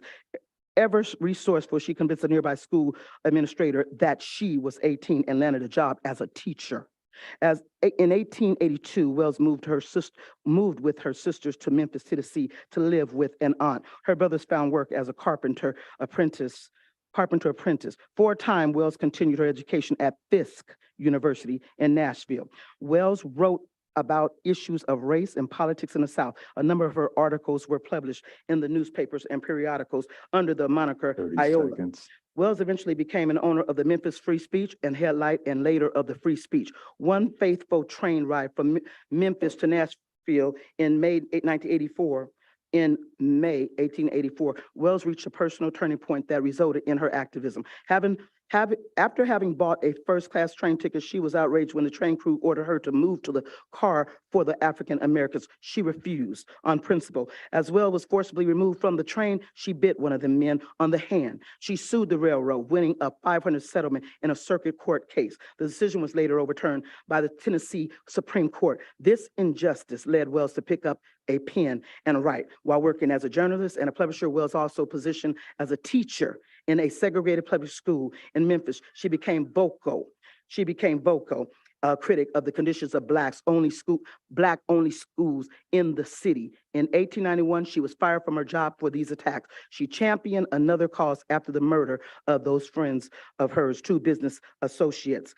After the lynching, I'm just about over, a lynching in Memphis incensed Wells to lead her to begin an anti-lynching campaign in 1892. Three African-American men, Tom Moss, Calvin McDowell, and Will Stewart, set up a grocery store. Their business drew customers away from the white owners' stores in the neighborhood, and the white store and the other supporters clashed with the three men on few occasions. One night, Moss and the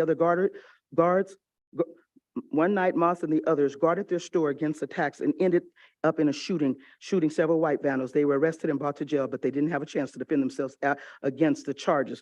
A lynch mob then took them to their cells and murdered them. That was Wells wrote newspaper articles decreeing the lynching of her friend and the wrongful deaths of other African Americans, putting her own life at risk. She spent months traveling in South, gathering information on lynching other individuals. One editorial seemed to push some of the city's white people over the edge. A mob stormed the office of her newspaper, destroying all her equipment. Fortunately, Wells had been traveling to New York at the time. She was warned that she would be killed if she ever returned to Memphis.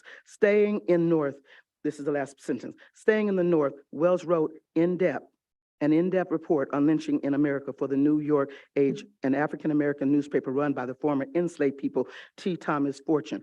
That was only said to you all because we have teachers in the district that, like this young girl just said, we would hope that people really would understand the history of Black people and Spanish people and everybody that has contributed to this America that we have built. And I just wish that people and these teachers that are acting like they haven't done nothing, you need to know they do call these kids these names. We need to really find out what their background's around because some of them are not doing what they need to do. And it is true. So I just thank you for letting me even say that. But that's one of her role models, like, with Sojourner Truth and Harriet Tubman, that we don't talk about. This is Black History Month, and I haven't heard anything today about that. And I know that you guys are well spoken about speaking about something, but it's amazing how even during this time, a lot of times it's not spoken until it's something that someone needs. So I thank you for letting me speak, because I know that at least I feel like some of the people that are here on the board, even my superintendent, where I can speak to Ms. Orozco and Ms. Ramos, and like I said, you new people on the board and the ones that speaks, I appreciate just seeing a difference, because it's kind of hard to find some things to speak about. But if you go back on some things, we need to find out how we can get these schools, this school helping. It's enough money to help these kids in iLead program. People learn differently. Special ed kids learn differently. And I appreciate those special things like music and arts and all that. They need all that stuff. But this is not where it all happens in this district. Thank you. And I appreciate you. Thank you so much.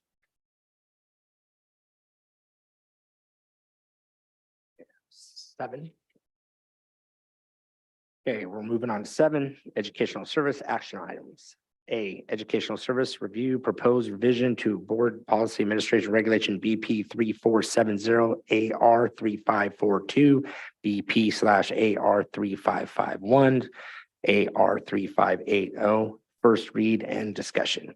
It is recommended that the Board of Trustees reviews proposed revisions to the BP /AR first read and discussions. I move.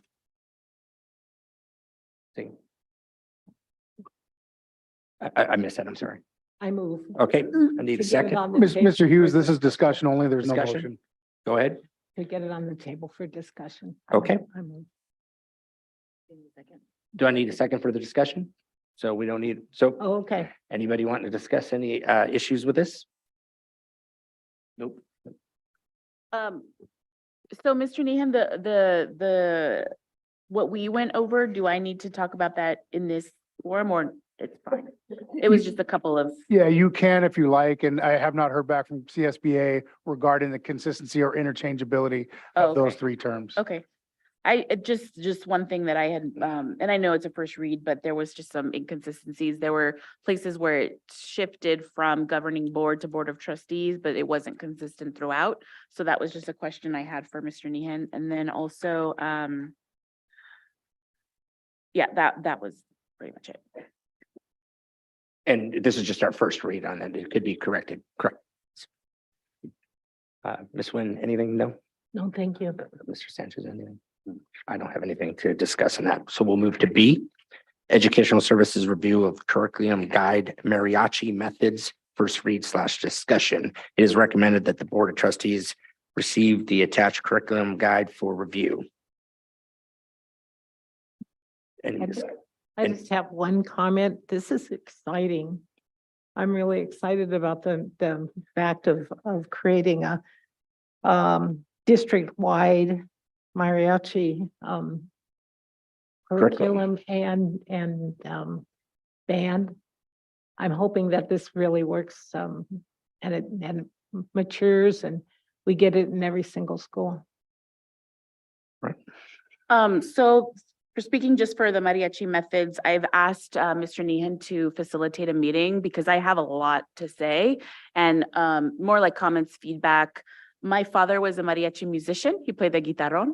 So I am familiar with it, but also just looking at, in this curriculum template, what I want to see are objectives, student learning outcomes, methods of evaluation. And I know it's within the narrative and I understand there's a template or form. So I just want to be able to speak with Mr. Hickson and I think Mr. Perez wrote them or both. Separately so that otherwise it'll just take too much time. Mr. Sanchez. Okay. Good. I don't have anything either. All right, we will move to C. Educational Services Review of Curriculum Guide and Mariachi Performance. It is recommended that the Board of Trustees receive the attached curriculum guide for review. And we'll go for discussion. Ms. Nguyen, anything? I had the opportunity to go to Eastside High School for their back to school night and actually I got a chance to watch the mariachi dancers. I'm just gonna say it that way, yeah. Mm-hmm. And they're just amazing. They're just amazing. And what blows me away is that the majority of these students come to our high schools without any previous experience in music, dancing, sometimes in art, and they blossom. And I'm really excited to see that. So this particularly kind of just pushes it up a step. Thank you. Thank you, staff. Thank you, guys. Yeah, again, love this idea. I love that we're also becoming more culturally relevant to the curriculum, specifically in the music area. And again, I asked Mr. Nehan for a facilitation of another meeting with the writers, Mr. Hickson and Mr. Perez, to discuss just some of my other questions and feedback on the curriculum. Mr. Sanchez, I'm okay. I'm good too. All right, we'll move on to 8. Personal Services Action Item, Open Conduct and Closed Public Hearing for the Antelope Valley Teachers Association initial proposal for negotiations to collective bargaining unit agreement with the Antelope Valley Union High School District for 2023-2024 school year. The board will open the public hearing at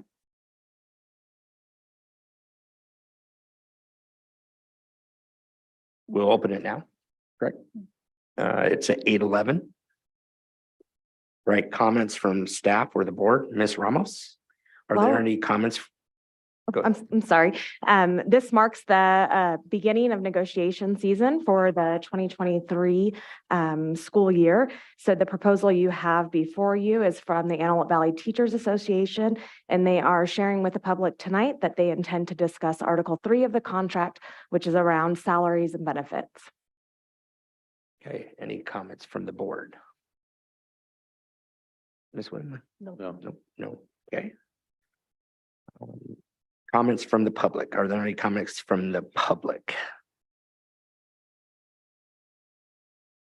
Seeing none, I will go ahead and close the public hearing at 8:12.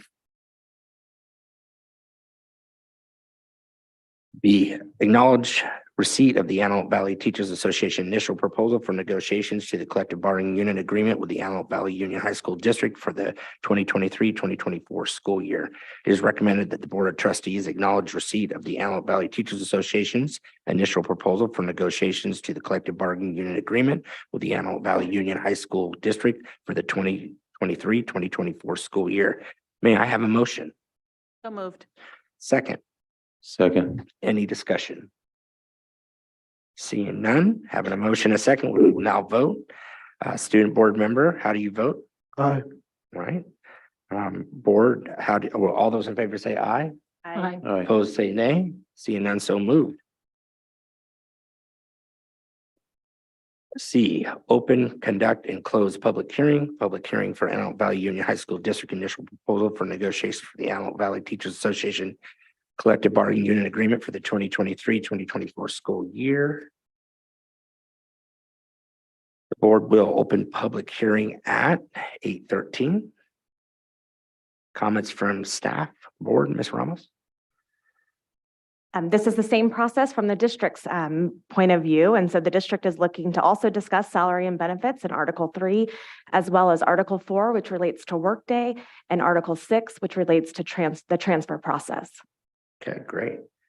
Are there any comments from the board? Ms. Wynn? Ms. Cronin? No. Ms. Sanchez? And I have none. All right. Are there any comments from the public?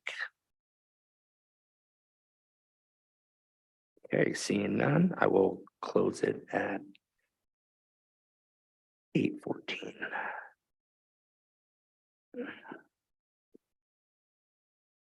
D, acknowledge receipt of the Antelope Valley Union High School District initial proposal for negotiation to the Antelope Valley Teachers Association collective bargaining unit agreement for the 2023-2024 school year. It is recommended that the Board of Trustees acknowledge receipt of the Antelope Valley Union High School District initial proposal for negotiations to the collective bargaining unit agreement with the Antelope Valley Teachers Association for the 2023-2024 school year. May I have a motion? So moved.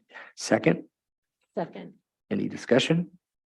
Seeing none, having a motion, a second, we will now vote. Student board member, how do you vote, Mr. Delgado? Aye. Right? All those board members, all those in favor say aye. Aye. Opposed, say nay. Seeing none, so moved. E, approval of provision internship permits, PIP. It is recommended that the Board of Trustees approve and direct the Assistant Superintendent, Human Resources to submit a provisional internship permit, allowing this individual to teach in the subject areas indicated. May I have a motion? I move. Second, Second. any discussion? Having a motion, a second, we will now vote. Student board member, how do you vote, Mr. Delgado? Aye. Board, all those in favor say aye. Aye. Opposed, say nay. Seeing none, so moved. Number 9, business service action items. Approve resolution number 2022-2023-2022 or 22, resolution of the governing board of the Antelope Valley Union High School District authorizing the execution delivery of a school facilities mitigation agreement, memorandum of understanding, and joint community facility agreement in connection with CFD number 2023-1 of the West Side Union School District and ordering certain actions in connection therewith. It is recommended that the Board of Trustees approve resolution number 2022-23-22. May I have a motion? So moved. I second. Second, any discussion? Seeing none. Student board member, how do you vote? Aye. Mr. Delgado? Aye. Okay, board, all those in favor say aye. Aye. Aye. Opposed, say nay. Seeing none, so moved. B, award contract to the lowest responsible bidder, number 1/22-23, Palmdale Pony Field Demo and Site Clearing. It is recommended that the Board of Trustees award a contract with Unlimited Environment, Inc. as the lowest responsible bidder and authorize Brian Hawkins to execute the contract on behalf of the district. May I have a motion? So moved. Second, Second. discussion? I do have one question, Mr. Nehan. This is the baseball field next to Palmdale High School? Okay, I had a request that we get use of it, but it doesn't appear that we can allow that to happen. So having any other discussion on that? Okay, having a motion, a second, we will now vote. Student board member, how do you vote? Aye. Mr. Delgado, aye. Okay, board, all those in favor say aye. Aye. Opposed say nay. Seeing none, so moved. All right, administrative services, number 10, action item. A 2023 CSBA Delegate Assembly Election. The Board of Trustees is asked to vote for candidates running for the CSBA Delegate Assembly. All right, may I have a motion? I move. Second? Second. Okay, the board as a whole may vote up to the number of vacancies in the region as indicated on the ballot. There are 3 vacancies in the region. Cherise Moore, William S. Hart Union High School District, Christopher Trunke, Saugus Union High School District, Sharon Vega, Palmdale ESD. Any discussion on this? Mr. President, these are all incumbents, and I think they've done a good job, and I'd like to move that we vote for all 3. Okay, awesome. Ms. Corona, any discussion? No, I think they all they filled out their form and they all seem like they want to be there and that they're qualified, and I agree with Ms. Wynn. Mr. Sanchez? No. Okay, I'm gonna defer to you, Ms. Wynn. You know these people, and I will defer to you, and we'll do the vote now. Mr. Delgado, student board member, how do you vote? Aye. All right, board, all those in favor say aye. Aye. Opposed say nay. Seeing none, so moved. They are there. All right, B, adopt board resolution number 2022-23-23, Arts Education Month. It is recommended that the Board of Trustees adopt this proclamation in honor of Arts Education Month 2023. May I have a motion, Ms. Corona? So moved. Can I get a second? Second. All right, any discussion? So I brought this to the board, and this is particularly for March. That March will be the Arts Education Month, and just as we really start to build and improve and enforce and enhance our current district arts education, that we just really proclaim the love that I think we all have in some way for the arts. And also, hopefully in March, with enough time, we can do some events that can celebrate Arts Education Month. And as we move forward, as I've said before, every month should be a celebration of arts education, as well as all of the other that I have mentioned. So thank you for putting this on the agenda. And that's all I have to say. Thank you. Okay, Ms. Wynn, do you have anything? No. Any discussion, Mr. Sanders? Okay, all right. Having a motion a second, we will now vote. Student board member, how do you vote, Mr. Delgado? Aye. All right, board, all those in favor say aye. Aye. Opposed say nay. Seeing none, so moved. C, adopt board resolution 2022-23-24, National Nutrition Month. It is recommended that the Board of Education adopt this proclamation in honor of National Nutrition Month 2023. May I have a motion? I move. Second? Second. All right, any discussion? All right, having a motion a second, we will now vote. Student board member, how do you vote, Mr. Delgado? Aye. Right, board, all those in favor say aye. Aye. Opposed, say nay. Seeing none, so moved. All right, D, approve the agreement with the Finley Group. It is recommended that the Board of Trustees approve the independent contractor service agreement with the Finley Group. May I have a motion? So moved. Second, Second. discussion. Ms. Wynn? None. Thank you. Ms. Carl? I just have to say, I'm really excited for this opportunity for the district to have a strategic plan in place so that moving forward, any intentional decision will go and correlate with the strategic plan that we all as a board decide. So I'm just really looking forward to this All right, great. process. Mr. Sanchez? All right, I do have a little discussion. I was, one of, the reason I brought this to the board, this idea that we need a strategic plan for this district. And we have little strategic plans for certain areas that I'm learning. But I found out that we've never had a district-wide strategic plan in place to really guide this district on what's important. As a board of director, it is our job to set the vision, set the parameters, to set the goals for this district. We're citizen oversight, but we set that vision. And what we're going to do, board willing with this vote, is we're going to approve a facilitator to come in to work with our district's leadership, our teachers, our staff, and to come up with our vision of where we want to see this district go in the next 5 years. We're also going to reach out to our community leaders. We're going to reach out to Palmdale City Council. We're going to reach out to Lancaster. We're going to reach out to our community groups, our nonprofits. We're going to reach out to our businesses, the big employers, Lockheed, you got BYD, you have corrections, you have the sheriff department.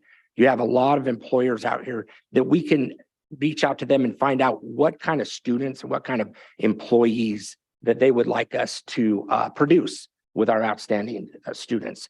So once we gather this information, we are going to put on our wall, it will be on our wall, our priorities. And then we're going to direct Mr. Hawkins to take his budget and make sure those priorities are funded. And we're going to be reaching out to the community as well. So I'm really excited about this this vision, and we're going to a lot of work, a lot of hard work. This board's going to be working really hard. Our leadership, you guys are going to be working. You guys are going to be working, and we're going to hopefully come out with an outstanding 5-year plan. So that's what I have to say about that. I'm pretty excited. All right, thank you, Vivian. All right, so we have a motion and we have a second, and any other discussion? Mr. Nehan, would you like to say anything about this? Okay. All right, awesome. So we'll go ahead and vote. Student board member, how do you vote, Mr. Delgado? Aye. All right, board, all those in favor say aye. Aye. Opposed say nay. Seeing none, so moved. Right, good times coming. Right, 11, approve consent agenda. Approve items listed in the following consent agenda categories: educational services, student services, personnel services, business services, and administrative services. Actions proposed for the consent agenda are items consistent with adopted policies and approved practices of the district and are deemed routine in nature. The board will be asked to approve all the items in the consent agenda by a single vote unless any member of the board asks that an item be removed from the consent agenda to be considered and discussed separately. It is recommended that the Board of Trustees approve the items listed in the following consent agenda categories: educational services, student services, personnel services, business services, and administrative services as presented. Anybody want to pull any items? Ms. Wynn? Should we get it on the table first for discussion? And Okay, okay. No, Okay, we'll go ahead and we'll do a motion. I move. Second. Second. All right, discussion, any items to be pulled? I do. I'd like for discussion only, actually. Item 14B 14B. and 15A. 15A. Discussion only, ma'am. Yes, Okay. please. Ms. Corona, do you have anything? No. Mr. Sanchez? No. I don't have anything as well. Ms. Wynn, can we go ahead, just go right to 14B and move into that discussion? 14B is the school site safety plan. And I've read through this and I have a couple of questions. First of all, I want to thank all the work that's been put into this. And I especially appreciate the fact that everything's actually in the same order from every school. So it's so easy to look up what, each school is doing. Thank you so much for doing that. It hasn't always been that way in the early years anyway. So active shooter assailant, I have a question. To come up with a safety plan for the active shooter assailant, we work with the sheriff's department? We do. We have a collaboration with Los Angeles Sheriff's Department and drill and train active shooter on an annual basis and as often as possible with our security teams. I was just curious on one, it says protocol for outside, if you happen to be outside and there is an active shooter. And it says number 2, if you are within 15 to 20 feet of a safe position, duck and run for it. That is run for it, really? We encourage that, or? The Sheriff's Department has a run, fight, hide philosophy for active shooter. And so running from an assailant might be the best option for a student. It's really something that has to be assessed on the fly. And so we want to teach students and staff multiple ways to react in an active shooting situation. I think, because I've been on committees in other districts on their safety plan committees, and it was always brought to the attention that sometimes the active shooter wants you to come outside and then you seem to be an easier target. But so I was just kind of surprised at. Ms. Wynn, what I was Run saying is for if you're 15 feet from a safe area where you can get cover, I know. is saying to run, it's not telling you to run outside from a safe position. No, Okay. no, yeah, I do understand that, but still somehow running for it. I'm sorry, I'm thinking back of Uvalde, is it Uvalde, Texas, where the kids were running and anyway, if that's what is deemed the most safe procedure, then that's what we do. I want to make sure too, I noticed on the compliance page, law enforcement, school safety committee review, board approval, school site councils are included. Yes, all of these plans were presented to their school site council. And then does this go to LA County? I do not believe it goes to the LA County Office of Education. It's an internal document, but the Ed Code does require that it's presented to the school board.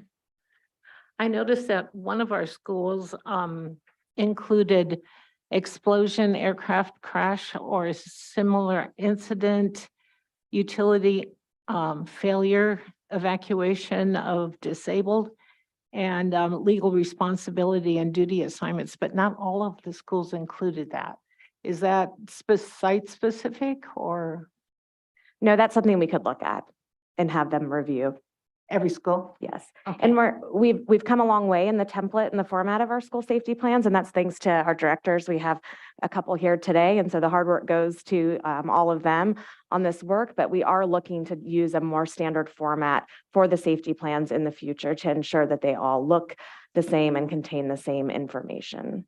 But this was new, I think, to me anyway, from looking at past safety plans.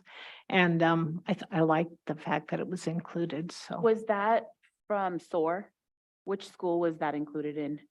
The only reason I ask is because I know SOAR follows the AVC, and I also noticed that AVC's is much more comprehensive because it's their plan that SOAR has to fall under. It is SOAR. So that's probably why it's the AVC. But I plan. do like Yeah. including those things. I think that they're important. to Absolutely, have. we can share that with all of our schools to include. I particularly liked the helping with the disabled students. I mean, I know people who do work with our disabled students probably already have a plan of action, but I liked it in writing. I guess maybe that was the point I'm trying to make, but thank you. Those were all my questions. And 15A? Oh, of course, 15A, donations. I think I will always make mention of that. I want everyone who makes a donation or helps really in any way, whether it's volunteering or a monetary or an item that they're donating. I know some people have donated musical instruments and books. I just hope that they know and realize how much we appreciate those donations and the fact that they are willing and want to help our students. Thank you. And to piggyback on that, I just signed some documents that they're going to be presented for those donations, as well as some certificates that we're Oh. now providing to the Okay, individuals that donate. that sounds good. Yeah. Thank you. Thank you. Those All are the right. only two. And then I think I want to talk about 14C real quick. We are, Ms. Corona, would you like to talk about it first? 14C? Oh, no, go ahead. Okay. I was just in agreement that was, thank you for bringing that one up. Well, I'll let you go first then. Oh, so 14C is the job description for the director, multi-tiered systems of support. So last board meeting, we had the presentation of MTSS and we heard what the public was saying, but also just talking and kind of looking at MTSS. And so Mr. Hughes proposed this position really, so that really will have an internal support of MTSS because it is not going anywhere. And it really, but we want to be able to have facts of how it is being utilized, how the students are actually being impacted. So I really think that this job description will help not only us understand, but the community understand, held accountable, moving forward. So that's what I wanted to just begin with. Yes, and I'm pretty excited about this too, is the fact that we are going to bring this on as our employee in our district. And this is going to be very, very important on how we proceed with our development of the system and our tiers. Of course, Ms. Shannon Williams, you will be assisting as well. So we're going to get a double punch on that. And the fact that you're going to be involved, and the person that we hire, I really want. I mean, if I can clone Ms. Williams, I would do that, and we'd have two of them. So if we could really make sure we hire the correct person in this position, will be very beneficial to this district. So I'm pretty excited about this as well. Anybody else? Any discussion? Seeing none. Okay, we will go back. And we have a motion and a second. We've done our discussion. Student board member, how do you vote, Mr. Delgado? Aye. Okay, board, all those in favor say aye. Aye. Opposed say nay. Seeing none, so moved.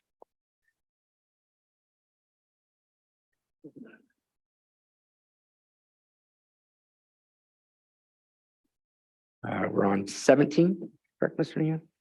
All right, we will hear from our outstanding superintendent. So at the last boarding, I was given direction to express traffic safety concerns on the streets around Little Rock High School. The next day, I began communicating with LA County officials. On February 8th, I received the following confirmation. Public Works will conduct a traffic study to address speeding on Avenue R between 105th East and 110th East, as well as 110th East between R and East Palmdale Boulevard. Additionally, Public Works will conduct a traffic study at the intersection of 110th Street East and Avenue R to evaluate the intersection based on current design guidelines. The traffic studies are expected to be completed in approximately 15 weeks. Upon completion, we will notify you of the results, and I will, of course, bring those results to the board once I receive them. Thank you. Good job, Mr. Sanchez. We appreciate you. All right, reporting closed session items, correct, Mr. Nguyen? Any comments from the board? Oh, sorry. I will go to Ms. Nguyen first. Oh, okay, just have a couple of questions or comments that I want to make. I did attend Eastside High School's back to school night. I have to tell you, the jazz band was just amazing. It brings tears to my eyes because these students just do a phenomenal job. And so after their performance, I went to Mr. Hickson to tell him how impressed I was. And I think this is indicative of our entire staff. So Mr. Hickson says, no, don't, it's not me, it's Mr. Foster. So I go to Mr. Foster and I say, you must have a magic wand in that drawer in your desk because, you know, you've done an amazing job with these students. And he goes, no, it's not me, it's Mr. Perez. No one person, and Mr. Perez said it's the students. No one person was just going to stand there and take the compliment. They wanted to share it with their colleagues. And I think that's like I said, indicative of how this district works. Everyone works together to make sure that students get the best that we can give them. And I also got to hear their choir, which just did a beautiful job. And I don't know if everybody knows that the choir director was actually a student at Palmdale High School of Mr. McCulloch's, and went on to college, came back, and now he's creating phenomenal choir as well at Eastside High School. And then the folklorico dancers who just did an amazing job. And the whole entire room was filled with people who came to watch them dance. I also attended the Black Knowledge Bowl, which has changed so much since the very first one. Technology's entered, and I liked the fact that we were able to see scores right away, and that they were able to compile the total scores, but most of all, those students. I'm not going to mention who came in first, second, or third, or fourth, or fifth, because I think that they all did a great job. I think that they all should be very proud of their work. I know they worked hard to come to this Black Knowledge Bowl and compete. They were phenomenal. And as I looked around at the crowd, I noticed that the majority of the crowd or at least a good big portion of it was our administrators and our teachers who came to support their students. They didn't have to, and it was after school hours and at night, and I'm sure after a long day, but still they came to support their students. So thank you for that. Just a testimony to the staff that we have that does an amazing job. And then I also want to thank Dr. Taylor, our Director of Equity, and Maria Meza, Assistant, Jamal Brown, who I've known for many years. He reminded me of how many years, which makes me feel a lot older now, but the Highland High School Choir, it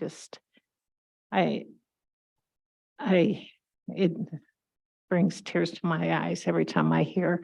I think music and art is just part of my life, and I'm so glad to see that these kids are blessed with that talent and able to use that talent.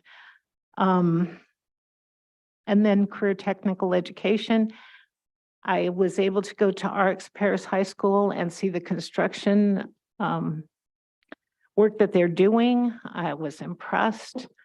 My dad built the two houses that we lived in as a kid growing up, and so it's always been interesting to me. Construction is, and I was really impressed. These kids knew how to take out a nail that they had misplaced. I've never ever learned how to do that, so I was impressed to watch them. And that's all. Thank you. I think I already said what I needed to say. I may be in the wrong place. Apologies. That's my fault. Oh, that's Mr. fine. Sanchez. No, just have a small announcement. Next week I'll be attending Little Rock High School. And also there's a lot of job openings out there for Northrop. If you guys know anybody that needs help or any form of advice, how to write up a resume, as long as they got the experience, I'm willing to help them out. Thank you. Right. Okay, and I don't have anything. I will go ahead and move to item 18D, or no, 18C. During closed session, the board considered resolution 2022-23-21, non-reelect certified employees by a vote of 4-0.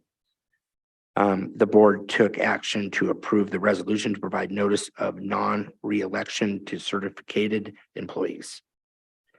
Item 18D, may I please have a motion to approve administrator hearing panel recommendation for the student expulsion and to order as presented the expulsion of 2 students. May I get a motion? So moved. Second? Any discussion? Okay, having a motion and a second. All those in favor say aye. Aye. Opposed, say nay. Seeing none, so moved. Item 18E, during closed session, the board considered claim number 23-0109-001 by a vote of 4-0. The board took action to reject the claim. Item 18F, during closed session, the board considered claim number 23-0109-002 by a vote of 4-0. The board took action to reject the claim. Item 18G, during closed session, the board considered final settlement and release agreement to Los Angeles County Superior Court case number 20 STCV 13423 by a vote of 4-0. The board took action to reject the final settlement and release agreement. Hold on one second.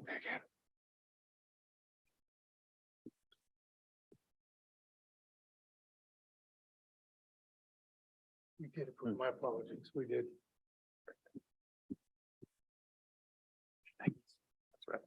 Correction, we voted to approve the settlement.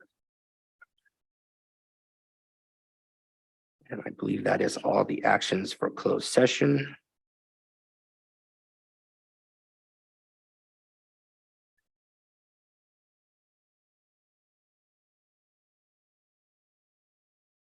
Okay, it is recommended the board adjourn the meeting. Sendai, may I have a motion? So moved. Second? Second, all right. Discussion?